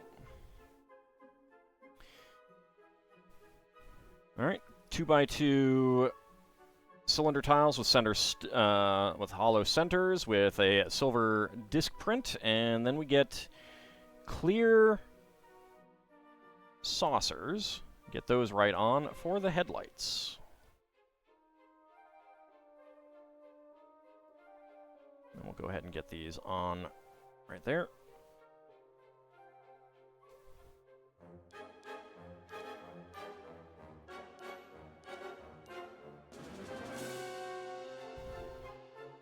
It's definitely an interesting way of doing the headlights. Using the saucer and inverting it so that the stud goes into the hole.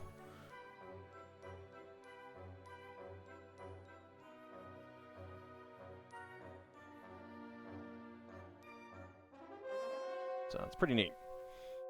Your brother would probably like the set. He's not a car person with regard to real cars, but he does like the Lego ones. Yeah, I mean, it's the lines look really great when it's finished.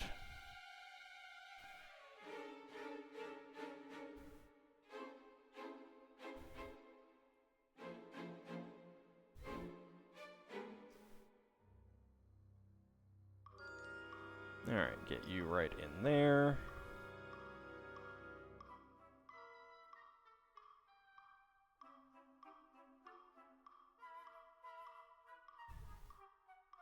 Alright, where are the other ones? There they are. Alright, get these all out. They did a 60s Mustang kit. You'd probably have to buy it. They do have a later Mustang, so I would say that it's definitely a possibility.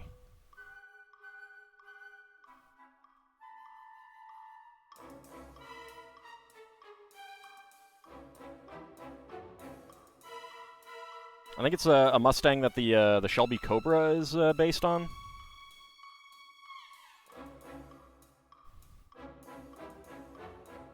At least it looks very, very similar to my completely untrained eyes. I only know about the Shelby Cobra because of Gunsmith Cats.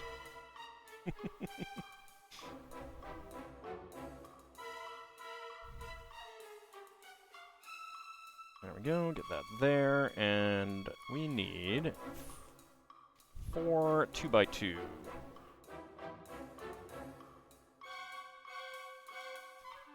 Half tiles.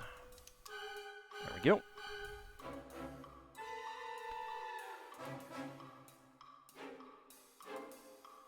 Hey, nothing wrong with that. I do have that Mustang, the dark blue one, to build, and I also have the black, whatever it is. Might be another. I think it might be a Chevy, or is it a Ford? I don't know. I don't know what it is. It's a car. It looked pretty good. I like building things like this. Let me see.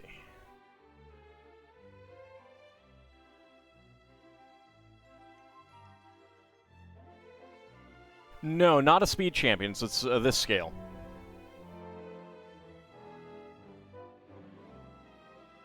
It'd be in the ideas line.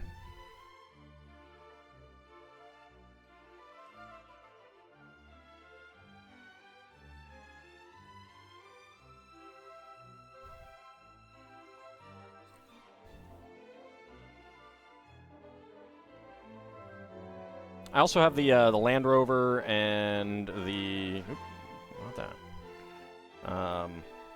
the old style pickup truck.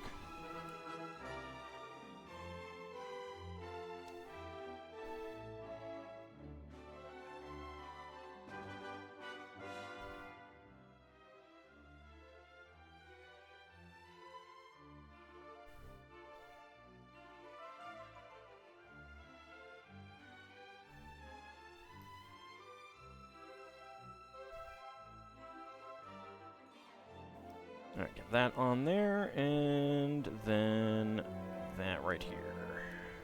There we go. I love that these match the curves. It's really nice.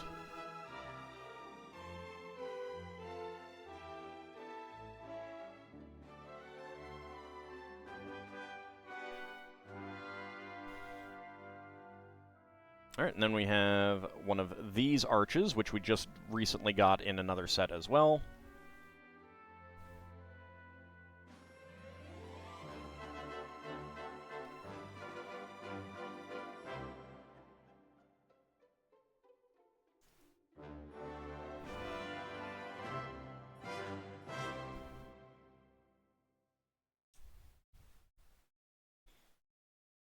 Okay, 2x2 plate right there.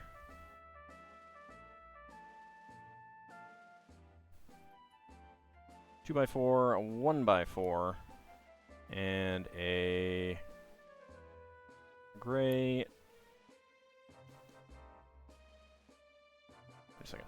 Ah, right there. There we go. There we go. And a 2x4 curved slope.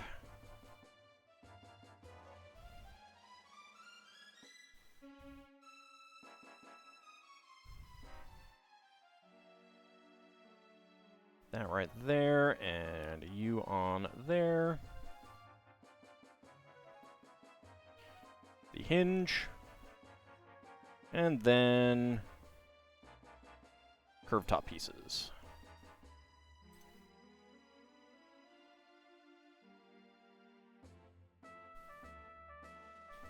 Alright. 1x3.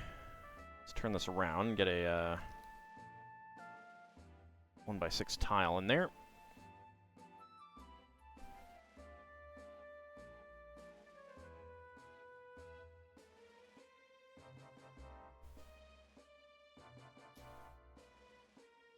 1x4, 1x2. And the 1x6 tile with the stripe.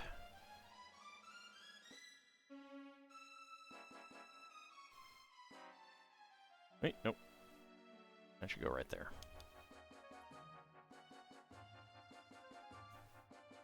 There we go.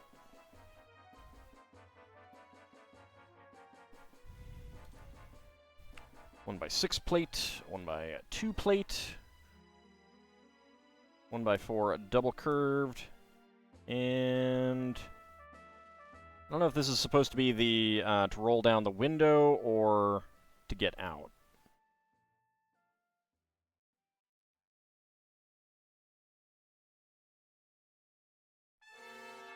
There we go. Okay, get that door in there. Okay. So here we have our door. I do like this recessed portion. It looks pretty nice.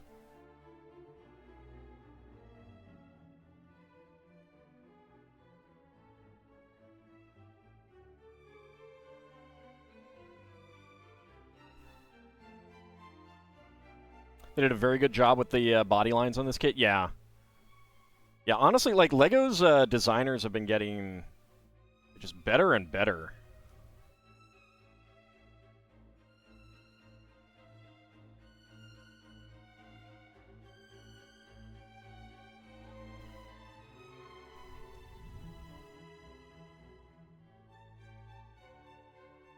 Like, just comparing this, even, like, I mean, I absolutely adore the old model team sets, but, like, they've got nothing on these.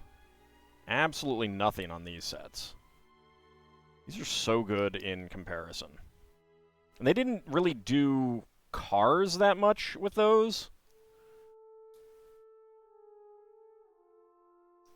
That said, I wouldn't mind some nice-looking trucks either. Semi-trucks. I like that kind of thing.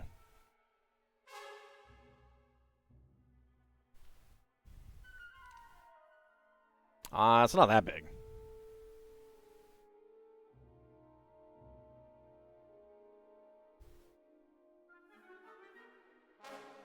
I could rebuild the my Black Cat Big Rig model team set. That's a big vehicle.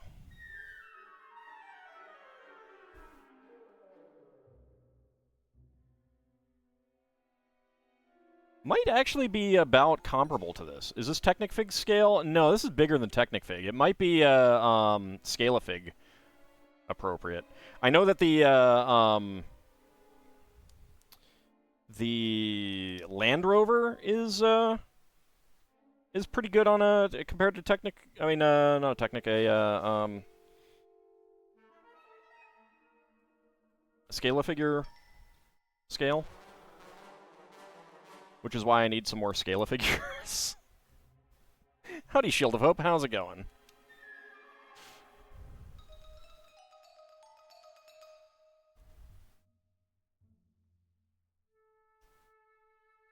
But I do have a Scale-a-Figure next to me that I can put in the driver's seat when we're done here.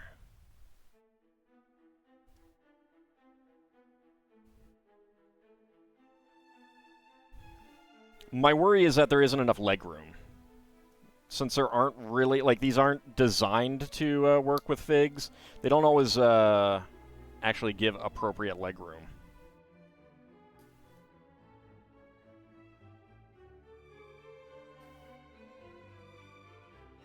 You need to stop picking at the LEGO site. They have a Porsche 911 that's amazing. It's pretty nice. It is pretty nice. I kind of wish it wasn't white. Every detail matters. You can even see the hand crank for the windows and door handles on the inside of the doors. Okay, so that is the window.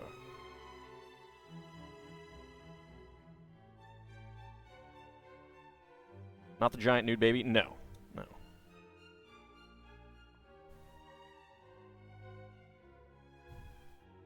Alright, let's get that in here.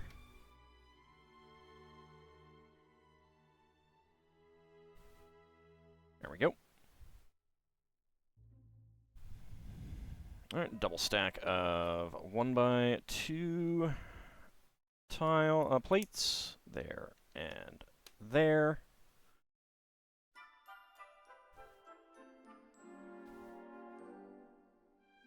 And then curved elements. Started getting Lego ads. Last one was Rivendell. I think that's because you keep looking up the figures when you're watching this stream.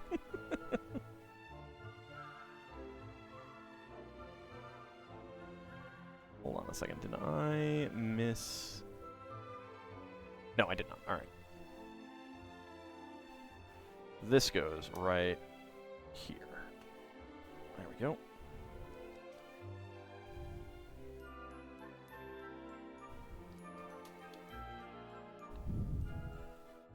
You'd have liked it in a black or maybe even yellow. Not yellow. No, not yellow. Alright, spare parts. 1x1 cylinder plate with bar in gray, 1x1 cylinder tile in gray, and a clear saucer.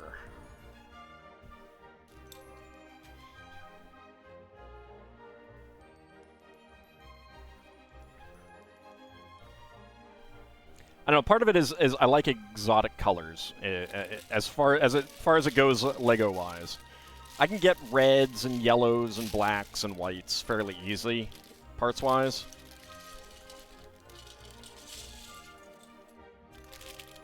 Teals not so much.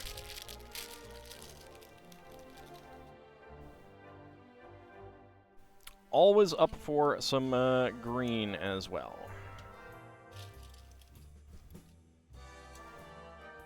But that's also me.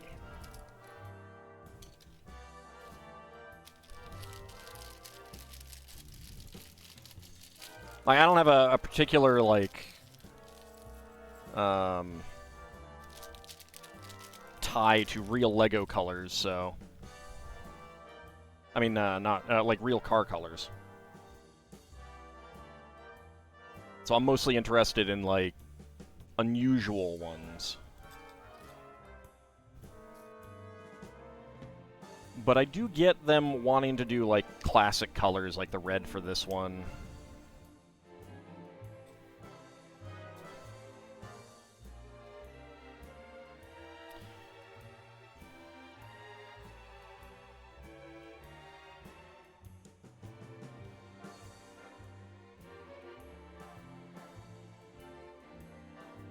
Then again, it's not like they have many others that are white, so...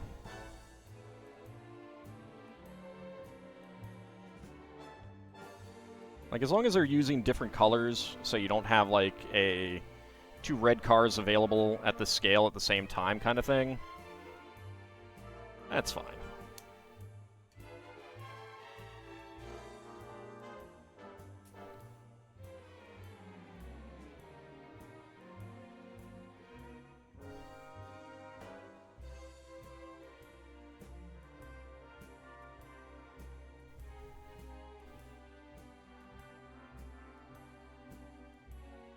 Pair of 1x1s there.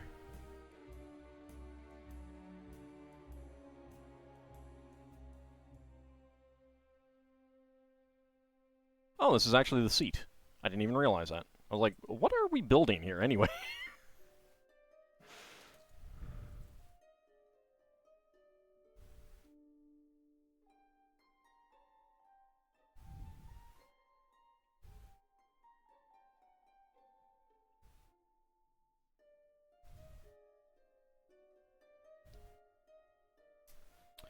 Two tile and a 1x3 tile. Where are you? There we go. And a 1x2 with bar and a 1x4 double curved slope. Okay.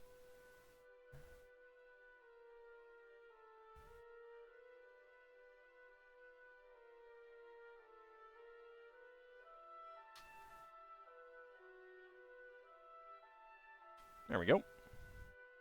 Slots in there pretty nicely. Oh, can I hold the seat up to the camera? I can do it with the second one as well. But I can get the one in the car in as well.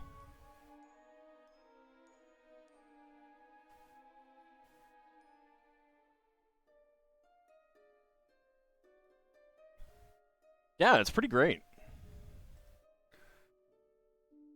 I mean, they oftentimes do, like, they've used the log bricks to give kind of that pillowed look as well for some of them.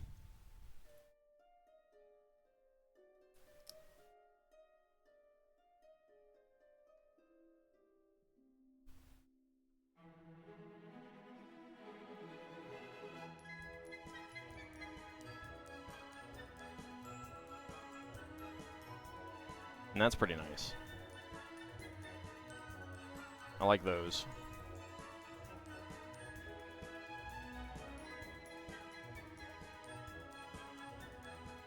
Yeah, I was very much like, what exactly are we building here?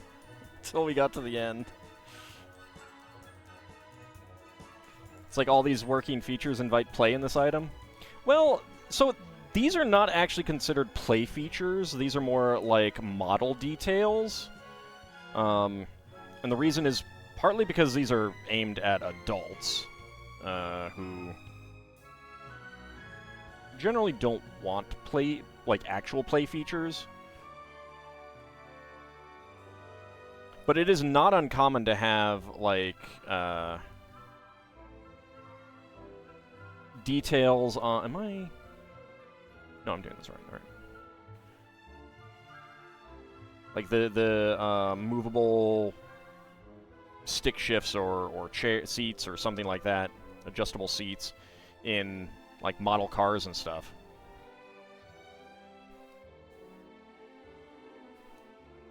And like Gundam model kits will have panels that open up to reveal mechanisms and stuff like that.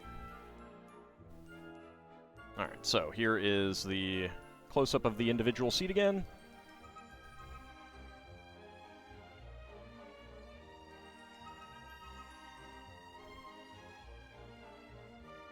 And we will get that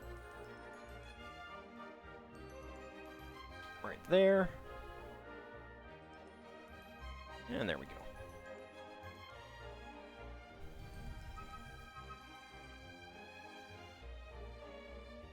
Alright. Let's go into the trunk. And we get the two Technic connector elements, and that goes towards the back.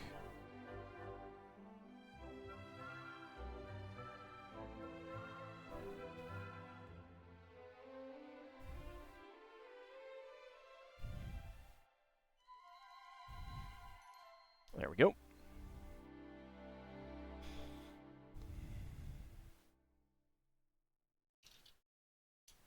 Alright, 1x10 and 5 curved slopes.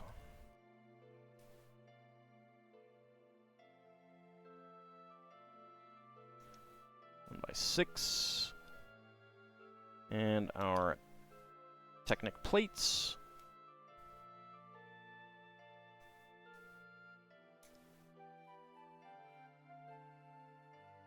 And the 6x8.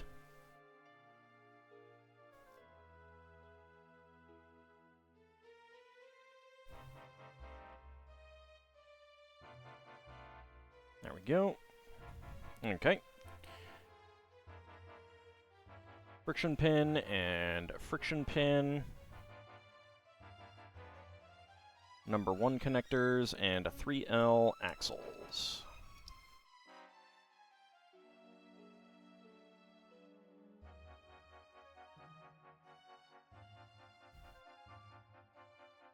Alright, sticker would go right there on the back.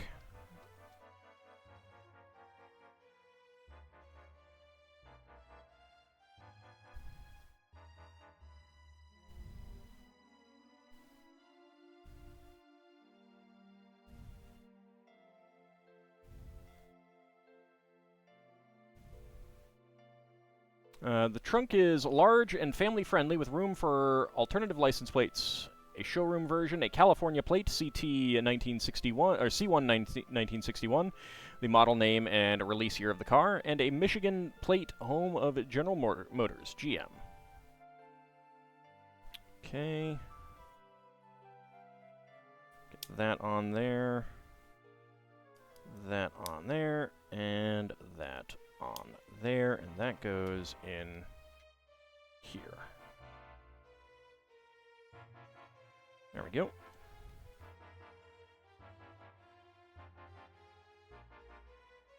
And then to open the trunk, there is this little thing. There you go. So you can open up the trunk. That is pretty neat.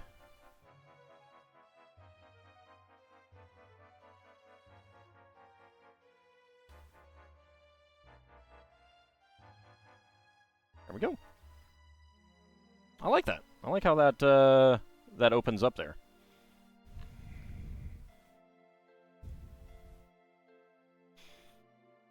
Okay, let's see. Yeah, it's a pretty big trunk, bigger than some of the other vehicles we've built.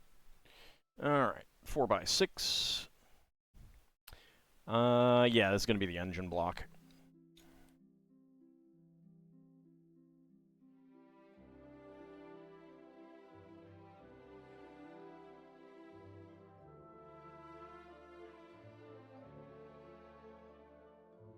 Alright, 6 hinges. 1x2 rocker hinges.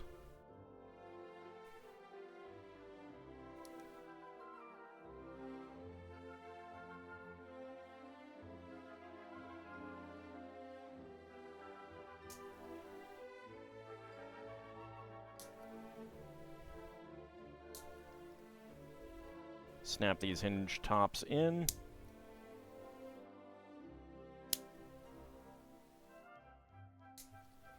There we go.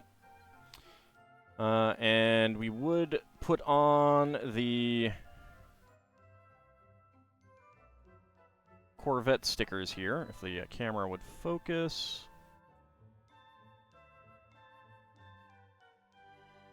There we go.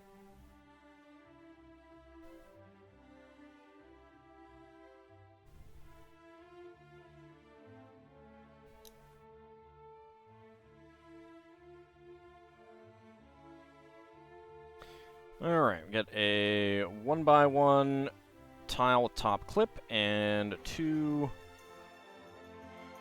1x1 plate tiles with round ends. 3 of them right there.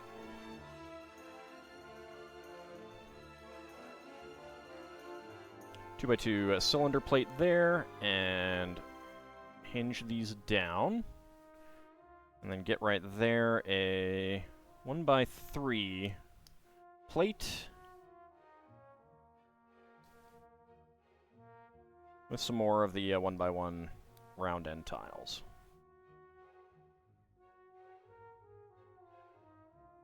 And then fold these back up until they can't fold back up anymore. There we go.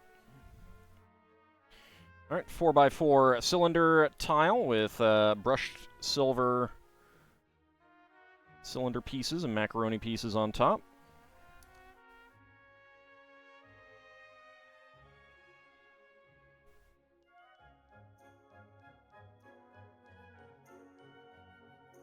There we go. And a black 1x1 cylinder plate, cylinder tile there. Stick that right in there. And we get a cup. A silver mug.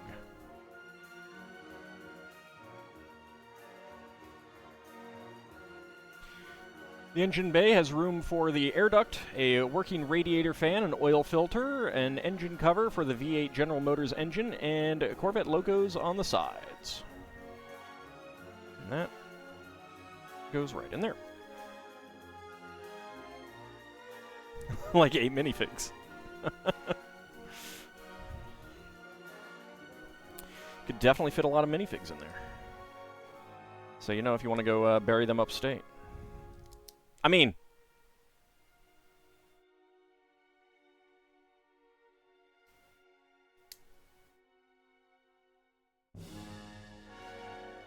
Alright, we got the Corvette logo on the front there.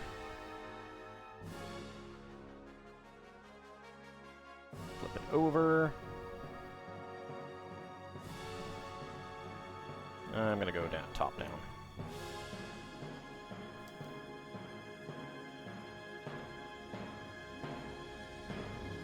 I could store one of his Bag's minifigure heads in that trunk. Yeah, I could. I could. So many minifigure heads could fit in there. And then we take the plain one.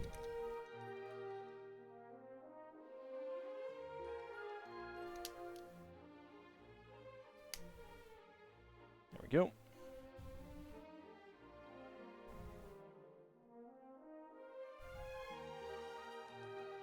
Get that as far that way as it'll go, I think.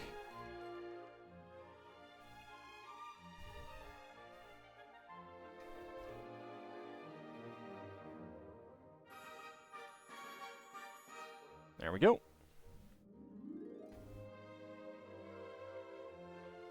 So there's the nice smooth hood.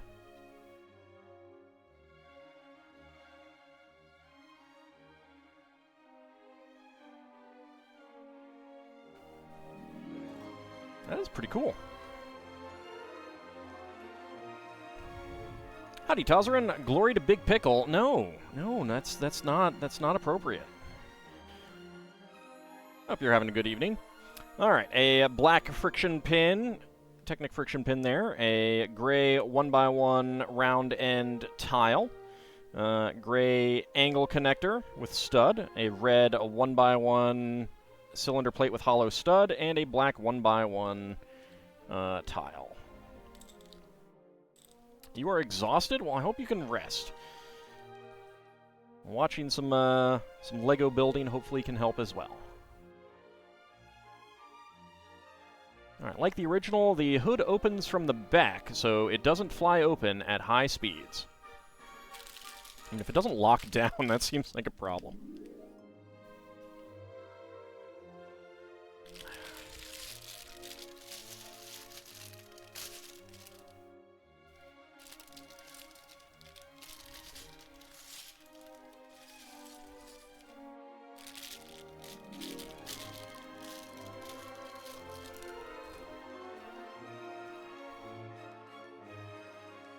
Alright.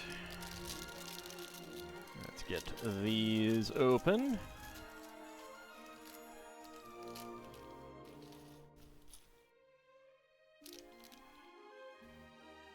There we go.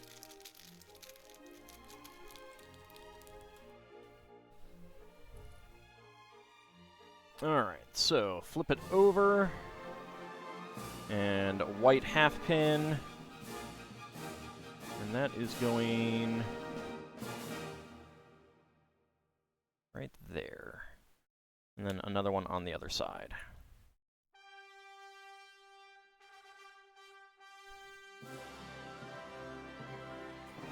I think that's to block steering mechanisms from going too far in one direction or another.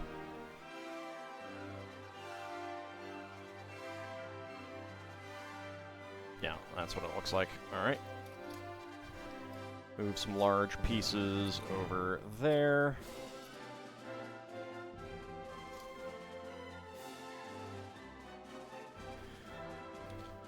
Alright, so we have these elements, Technic elements, and it's kind of interesting. They used to have very specific steering pieces, and they actually don't use them anymore. I mean, they were useful for other things as well, but very specific ones. Some of them, I know why they'd be changed. I don't really know why they don't have them anymore.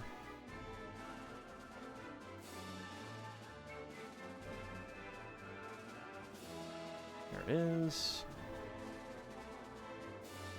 I mean, I guess this does serve the same purpose, but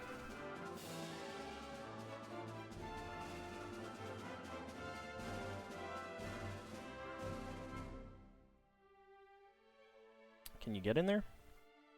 Please? There we go. Okay.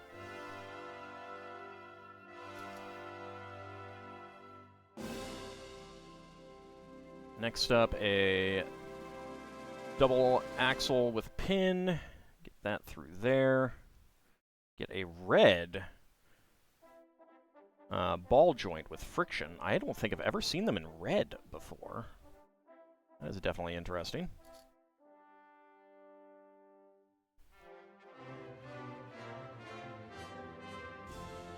There we go.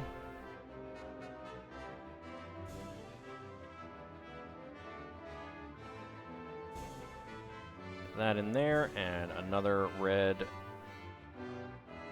friction pin.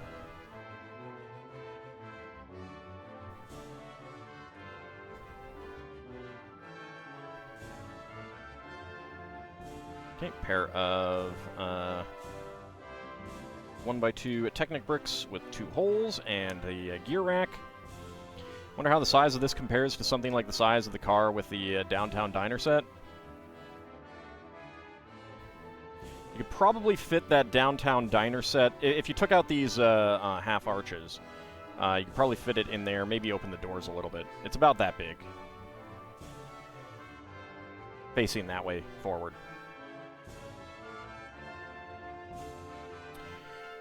Okay, I did that wrong. That should go this way.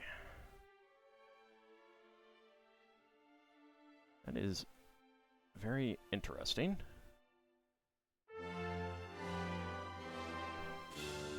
Okay, we get...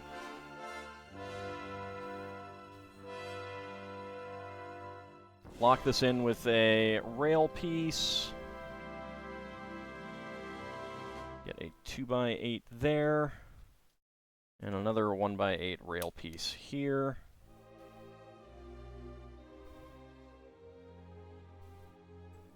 Catenary arms.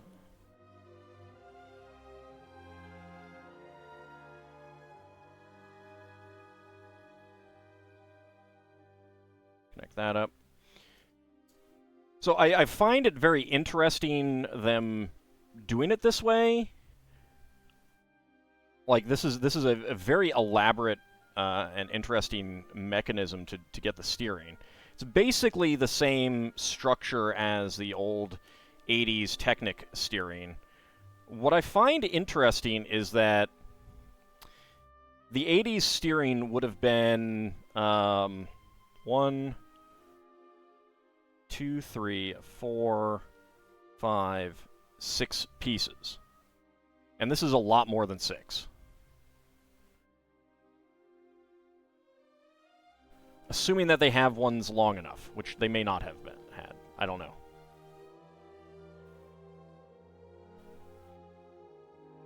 Alright, get our tires out.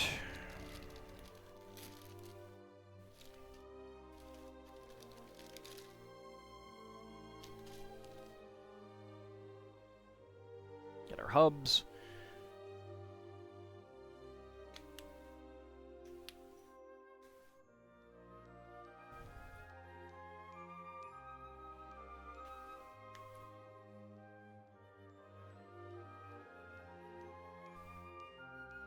Wait, I missed something. Yes, I did. These go in here.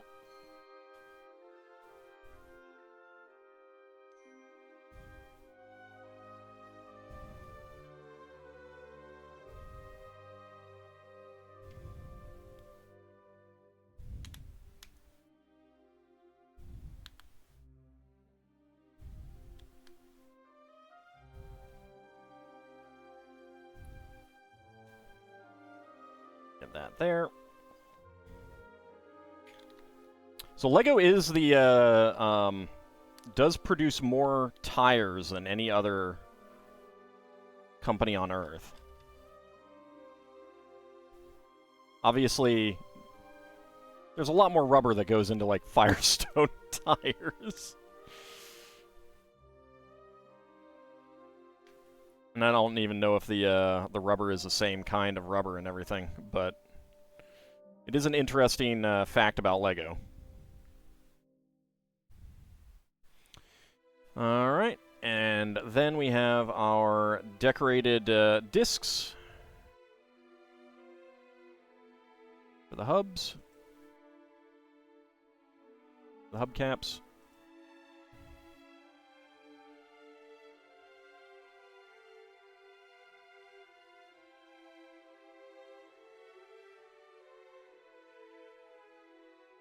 It would take a lot more work to motorize this thing.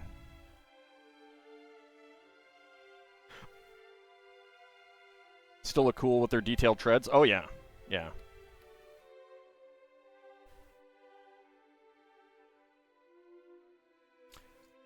I like LEGO tires, but I also don't need as many as I have. I have so many. I have so many. Alright, flip it back over, and 2 1x1 cylinder plates with bars, 2 1x1 cylinder plates with hollow studs, and a fencing foil. The antenna is actually a repurposed LEGO sword element. Right there.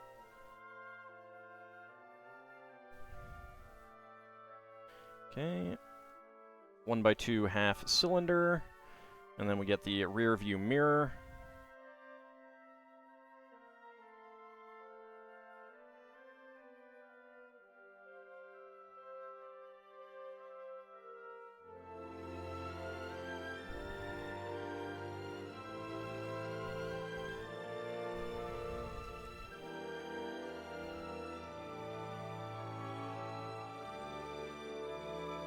Alright, and a sticker would go on to this one. That is that one there. Speedometer. Get that there.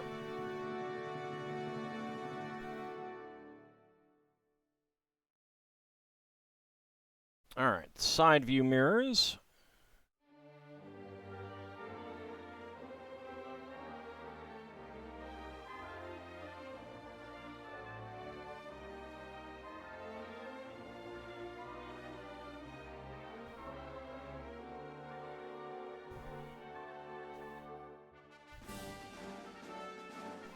And 2x2 corner plates.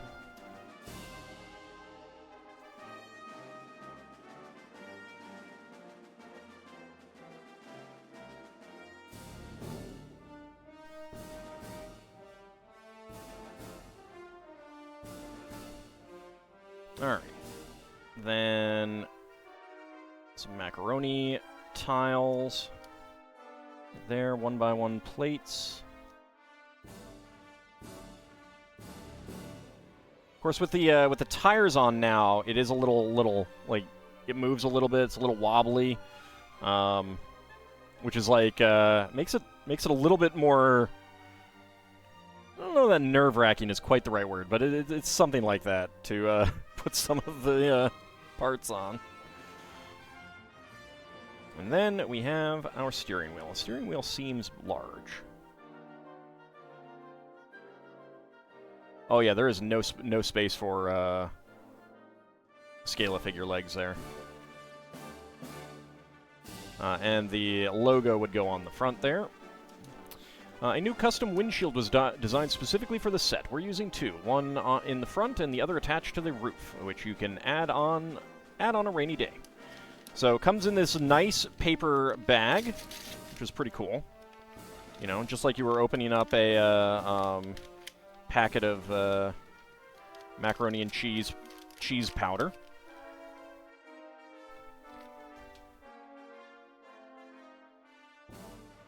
That is a very cool windshield element, and I am looking forward to seeing what I can do with that eventually.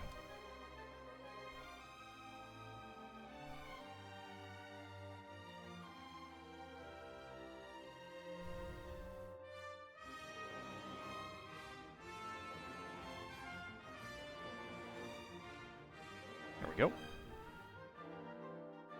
go. Cheese powder. I know. You're getting ceiling fan reflection. So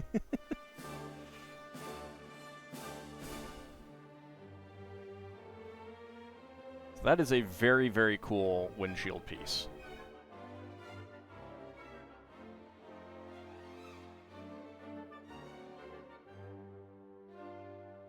Alright, so in,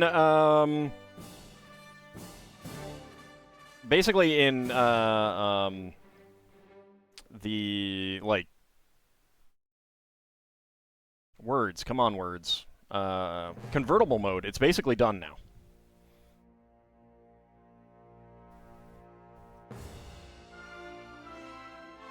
But we do have the hardtop to make.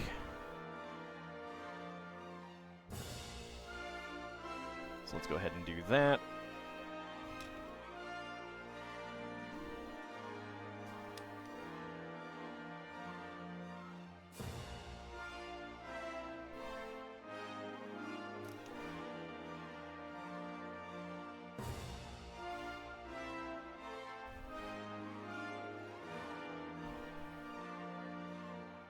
Two by threes here on the sides.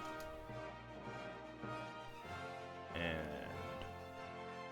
2x6s.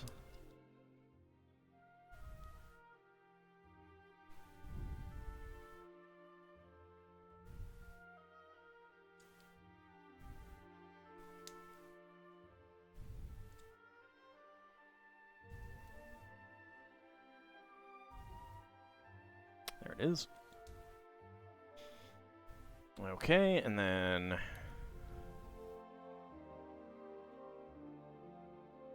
they're a little bit recessed. Is okay, it's a little interesting. Be interesting to see what it looks like when it's done. Flip it over, and we get our 1x3x2 half arches in. There we go, pair of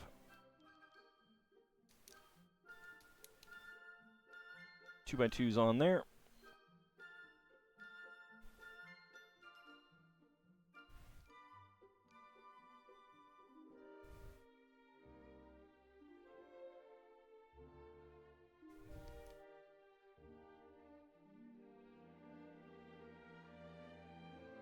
Alright, and then we get our larger macaroni elements.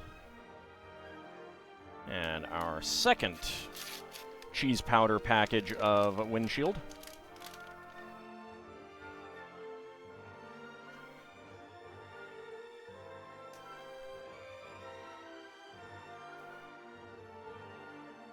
There we go. Be nice to get rid of those studs there, but it's okay. Alright, so spare parts. We got our 1x2 black half-cylinder tile and a clear 1x1 cylinder tile. And this is what it looks like. There we go, get that down a little bit more.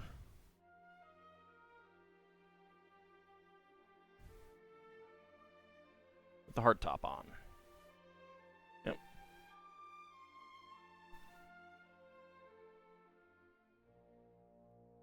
So this is to kind of like rest on top of the front windshield there.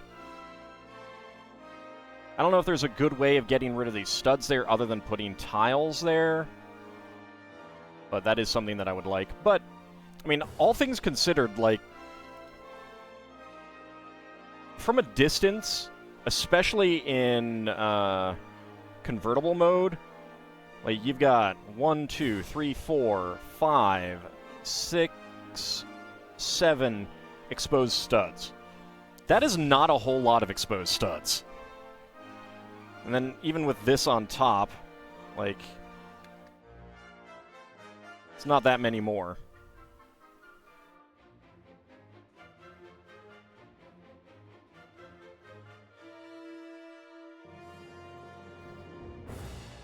Got the door.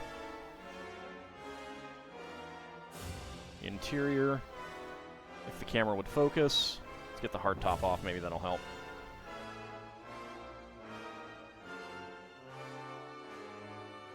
So, and the steering wheel does actually steer the wheels.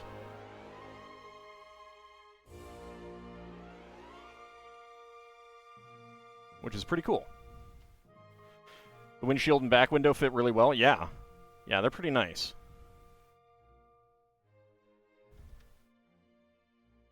There we go.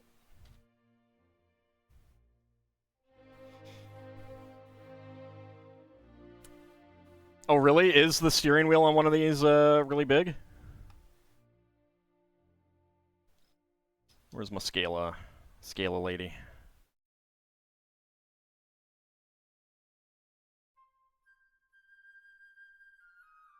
Yeah, there is just not enough leg room there. She might be a little bit too big.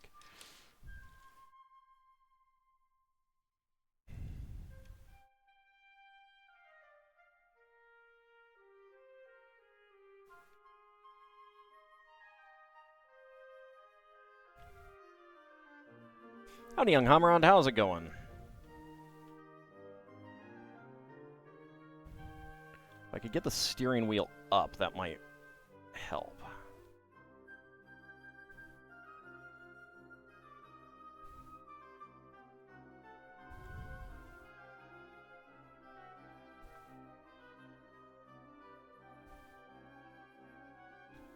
Can he spread eagle it?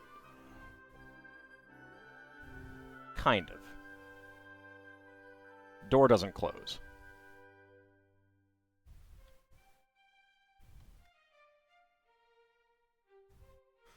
So I can't reach the steering wheel.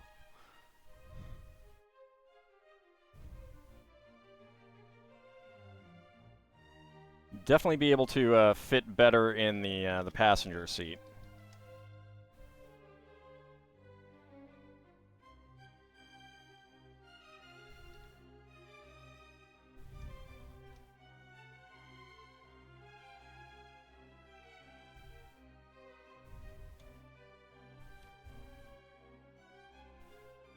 But yeah, if he can't fit in there, then I doubt a Belleville fig can. We'll try it. They're about the same scale, but they do have smaller legs. Belleville might be able to fit better.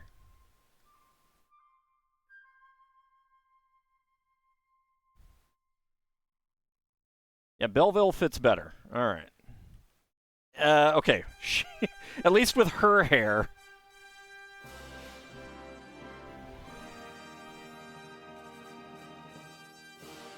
Come on. Focus camera.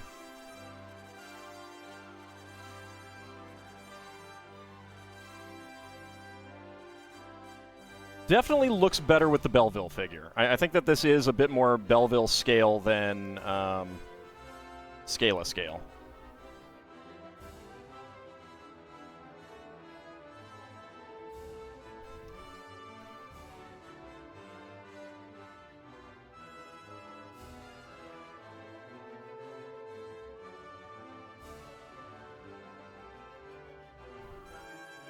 You know, I'm not sure if they ever made Belleville vehicles. Or Scala vehicles, now that I think about it.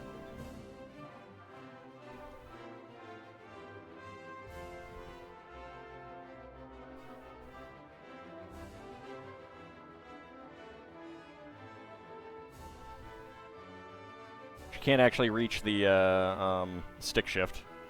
There we go. Evil Witch got a new ride.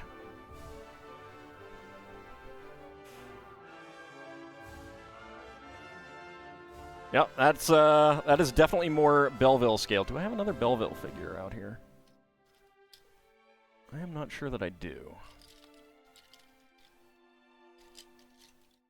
Wait, oh, I do. I do. There we go.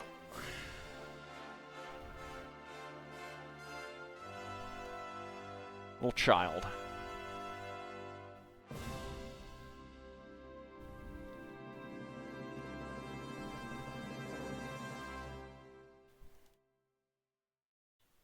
There we go. Of course, she has nothing to hold on to, so... And let's take off that skirt. That's probably making it a little bit worse.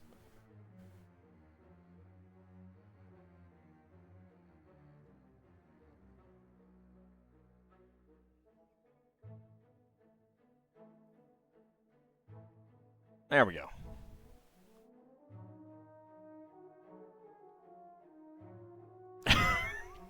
I turn to the side, I get an angle to the side, and she immediately starts falling over. Yeah, there we go. Whee! Oh, that's good times. Yeah, it's a shame that they don't, like, intentionally make some of these vehicles the appropriate scale to fit with Scala or Belleville, even though you can't get them anymore, like, from LEGO. Seatbelt's not invented yet, no. It would be awesome if they were all intentionally designed to fit one of these figures. Alright, let's see if I can put this here without danger. Yeah, there we go.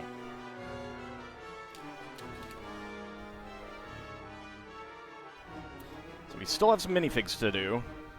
So we're not done, but there we go. There we go.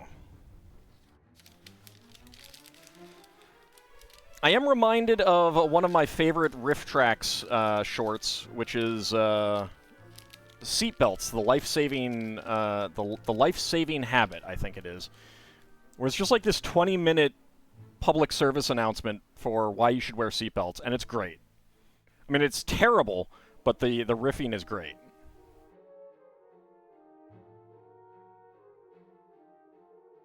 I mean, it wouldn't be that hard. It really wouldn't be that hard. You just have to make sure that there's, you know, that the leg room is appropriate, that the distance to the steering wheel is appropriate, and then make it such that the figures will slide into the seat, kind of thing.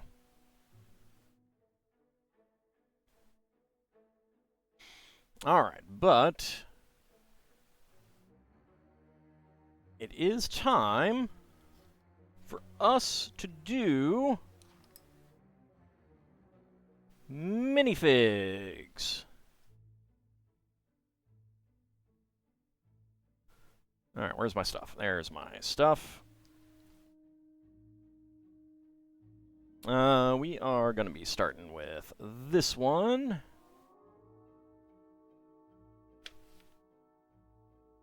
All right. So let's get a minifig out. All right, and some dice. All right, D6, 3, so we're going for the center. I'm going to re-roll. I don't know that there's 18 in there. Don't think there's 19. I don't think there's 17 either. 10. There we go. That's a number that I know that we have. 1, 2, 3, 4, 5, 6, 7, 8, 9, 10. So that would have been 11, 12, 13, 14. Yeah. Didn't think so. All right. So let's start a prediction. Can all guess what is inside the minifig pack? Let's go!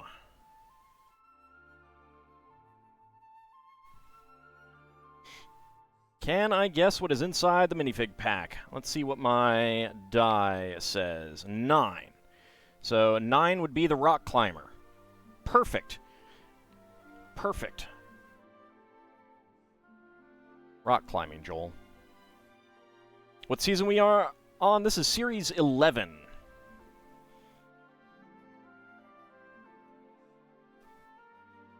Series 11. So far, we have gotten the Scarecrow. We've gotten 2 of the Blacktron robot. We've gotten the Elf. We have gotten 3 of the Welders. We've gotten the Cat Lady and the Bobby. A Minotaur Skydiver. I hope his horns don't hook on the parachute. Alright, about a minute to go. Get your predictions in.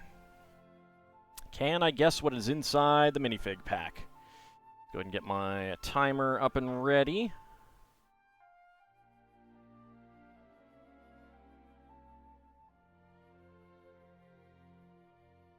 Where's my timer? There's my timer. Alright. All ready to go. Alright, about 30 seconds to go. Get your predictions in. Can I guess what is inside the minifig pack?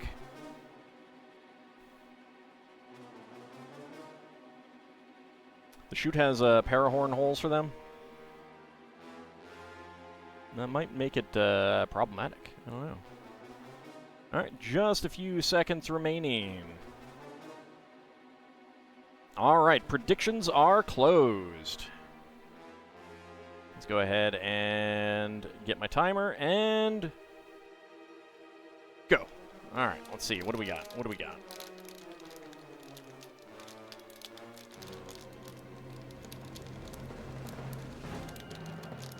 Need to find a unique piece.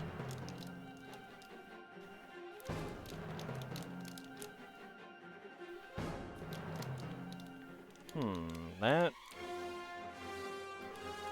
feels like... Okay. Alright, 27.01. I believe we have another Bobby.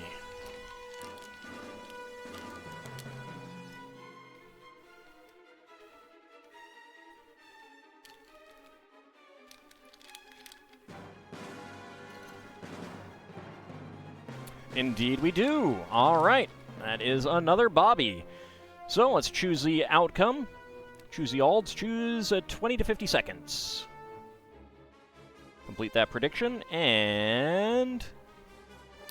Ice Oven getting the hams. Very nice. Anghamron going for within 20 seconds. Shield of Hope going for 50 to 60. And Lel Bunny going for no. Someone had to have total faith in me. I appreciate it. I appreciate it.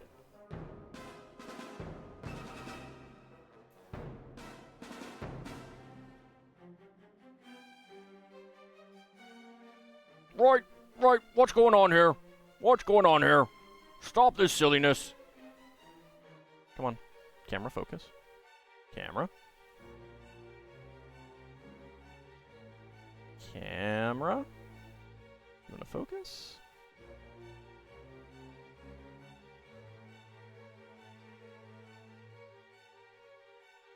There we go. Nope, there we go.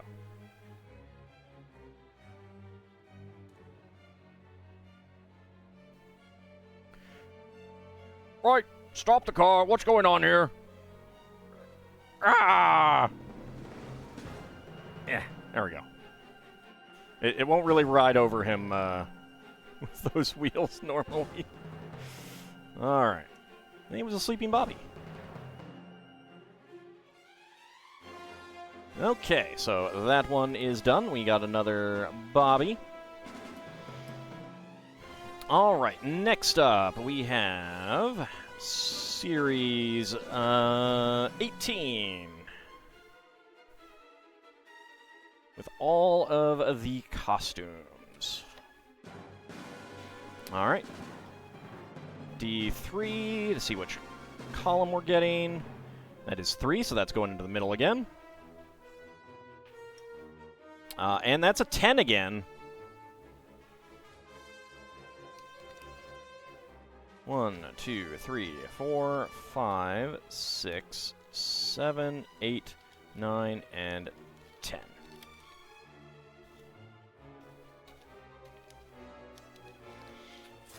The Bobby clearly needs a whistle, though. So he can whistle while he works. Alright, let's start a prediction.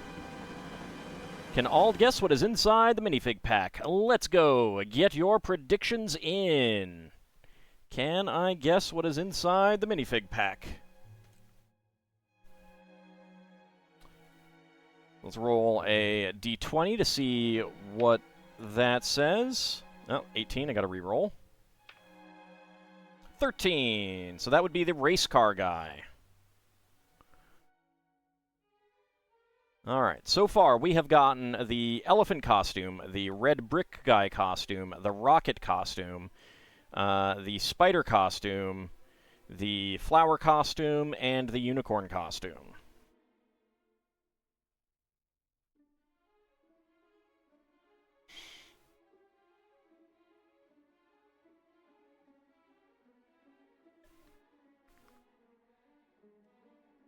A Minotaur kissing booth participant. I mean, I guess that's one way to get cow tongue. Minute left. Get your predictions in.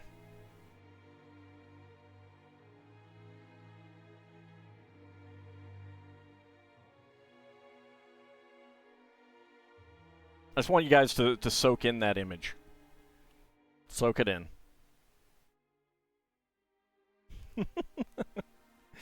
40 seconds remaining. Get your predictions in. Can I guess what is inside the minifig pack?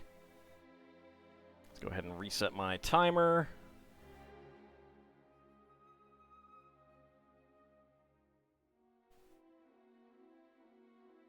Can I guess what is inside the minifig pack?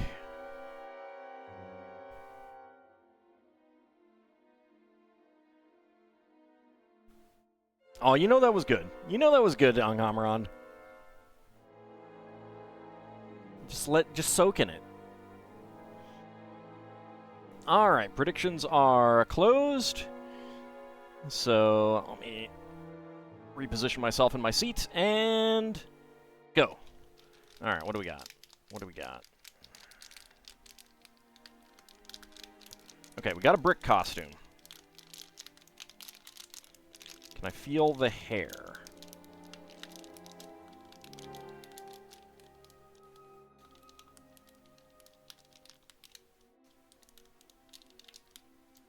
All right. 23.68. I do believe that we have the brick guy costume. Ald, master of imagery, which requires the brain bleach. Yes. Yes. It's a special talent that I have cultivated over many, many years. Specifically to afflict upon you, my dear viewers. And it is indeed the brick guy. All right. So that is 23.68. Choose the outcome. 20 to 50 seconds. And who is getting the hams? That is going to be Fear and Iceoven getting all of the hams. Very nice. RX Oliver and Wegelin going for within 20 seconds. Anghamron going for 50 to 60. And Shield of Hope and Lel Bunny going for no. Iceoven on a roll indeed.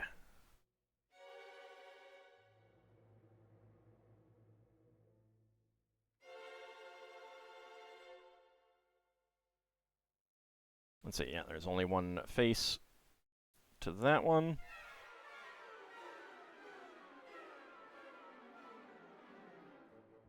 And he gets a 1x1 plate to hold on to as well.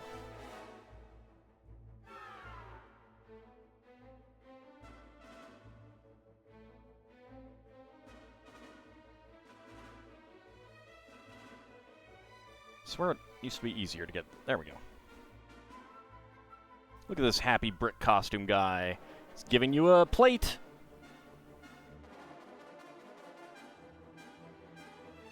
I'm very tempted at some point to, like, build these guys into a wall. Like a little wall. I think that would be hilarious. Just a wall of brick people. Just wall them up, you know?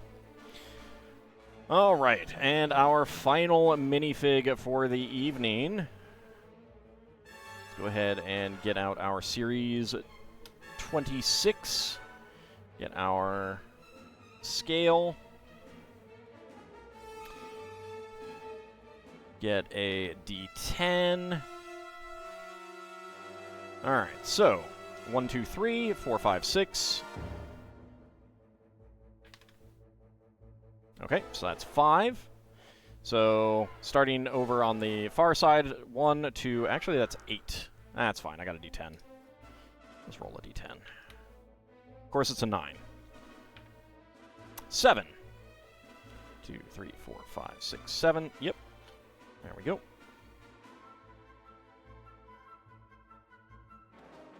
Okay, so let's start a prediction. Can all guess what is inside the minifig box? So we will make a guess that I will shake it for. That'll be my guess. Then I'll weigh it, and then we'll do a die roll to see if the die says something in particular. And then there's a no. So let's go ahead and start the prediction. Get your predictions in. Brick Guy brings you joy and warnings about the dangers of Mega Bloks. Indeed, he does. Indeed, he does. Lastly, the most absolutely assured guess of the night, a Minotaur Cannonball Stuntman Tar. That would hurt. Alright, I'll get my D12 all ready. So far, we have... Did I not... No, I did. Alright, so far we've gotten the Vacationing Alien. That is what we've gotten so far. So get your predictions in. Can I guess what is inside the minifig pack? Minute 20 to go. So I do not need my timer for this one, but I do want my app up so that I can scan the barcode. Just so you don't think that I'm about to scan that barcode. There we go. Alright. It's all ready. Alright, get your predictions in. Can I guess what is inside the minifig pack?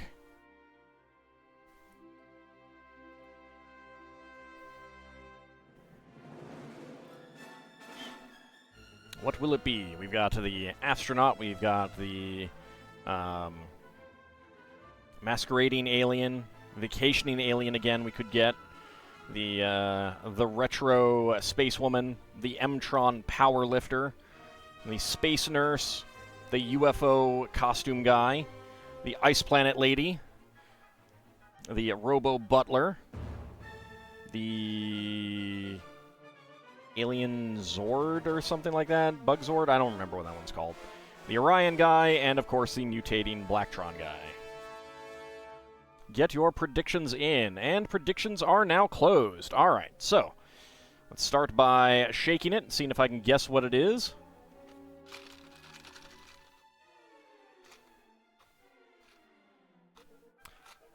Alright, that's got a lot of pieces in it.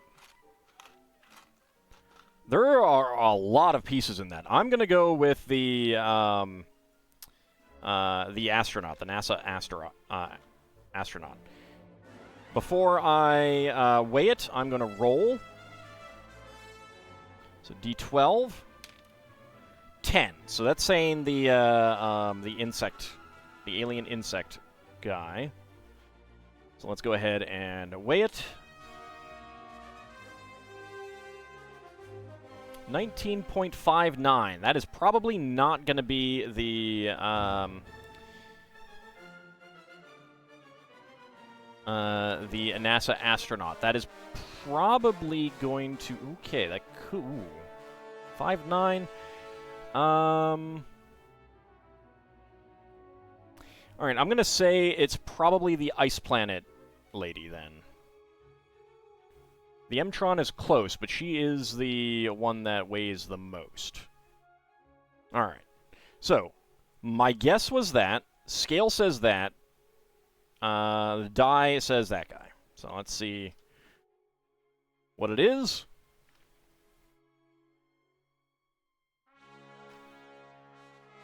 That's M-Tron. Alright, that's the M-Tron guy.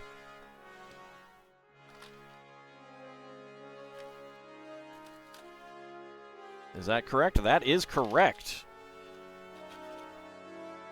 Alright, M-Tron guy it is.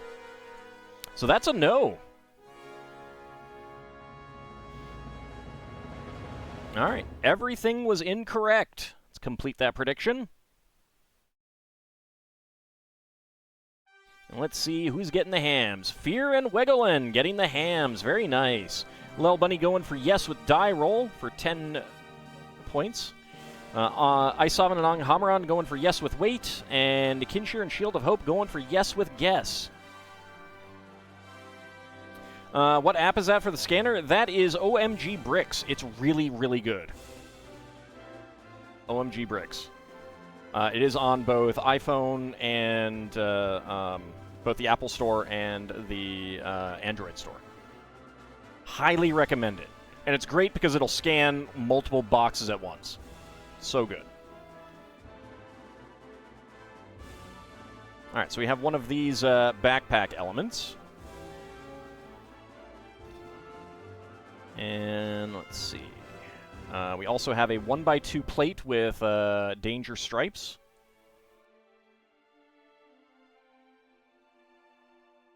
Friction half pins there and there. Get our gauge here.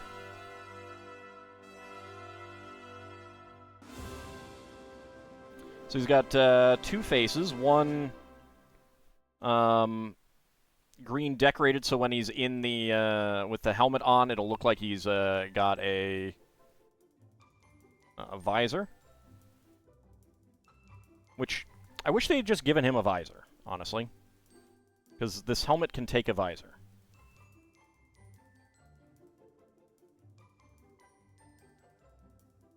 So that can fit right into the minifig hand, and we have this cord going back there.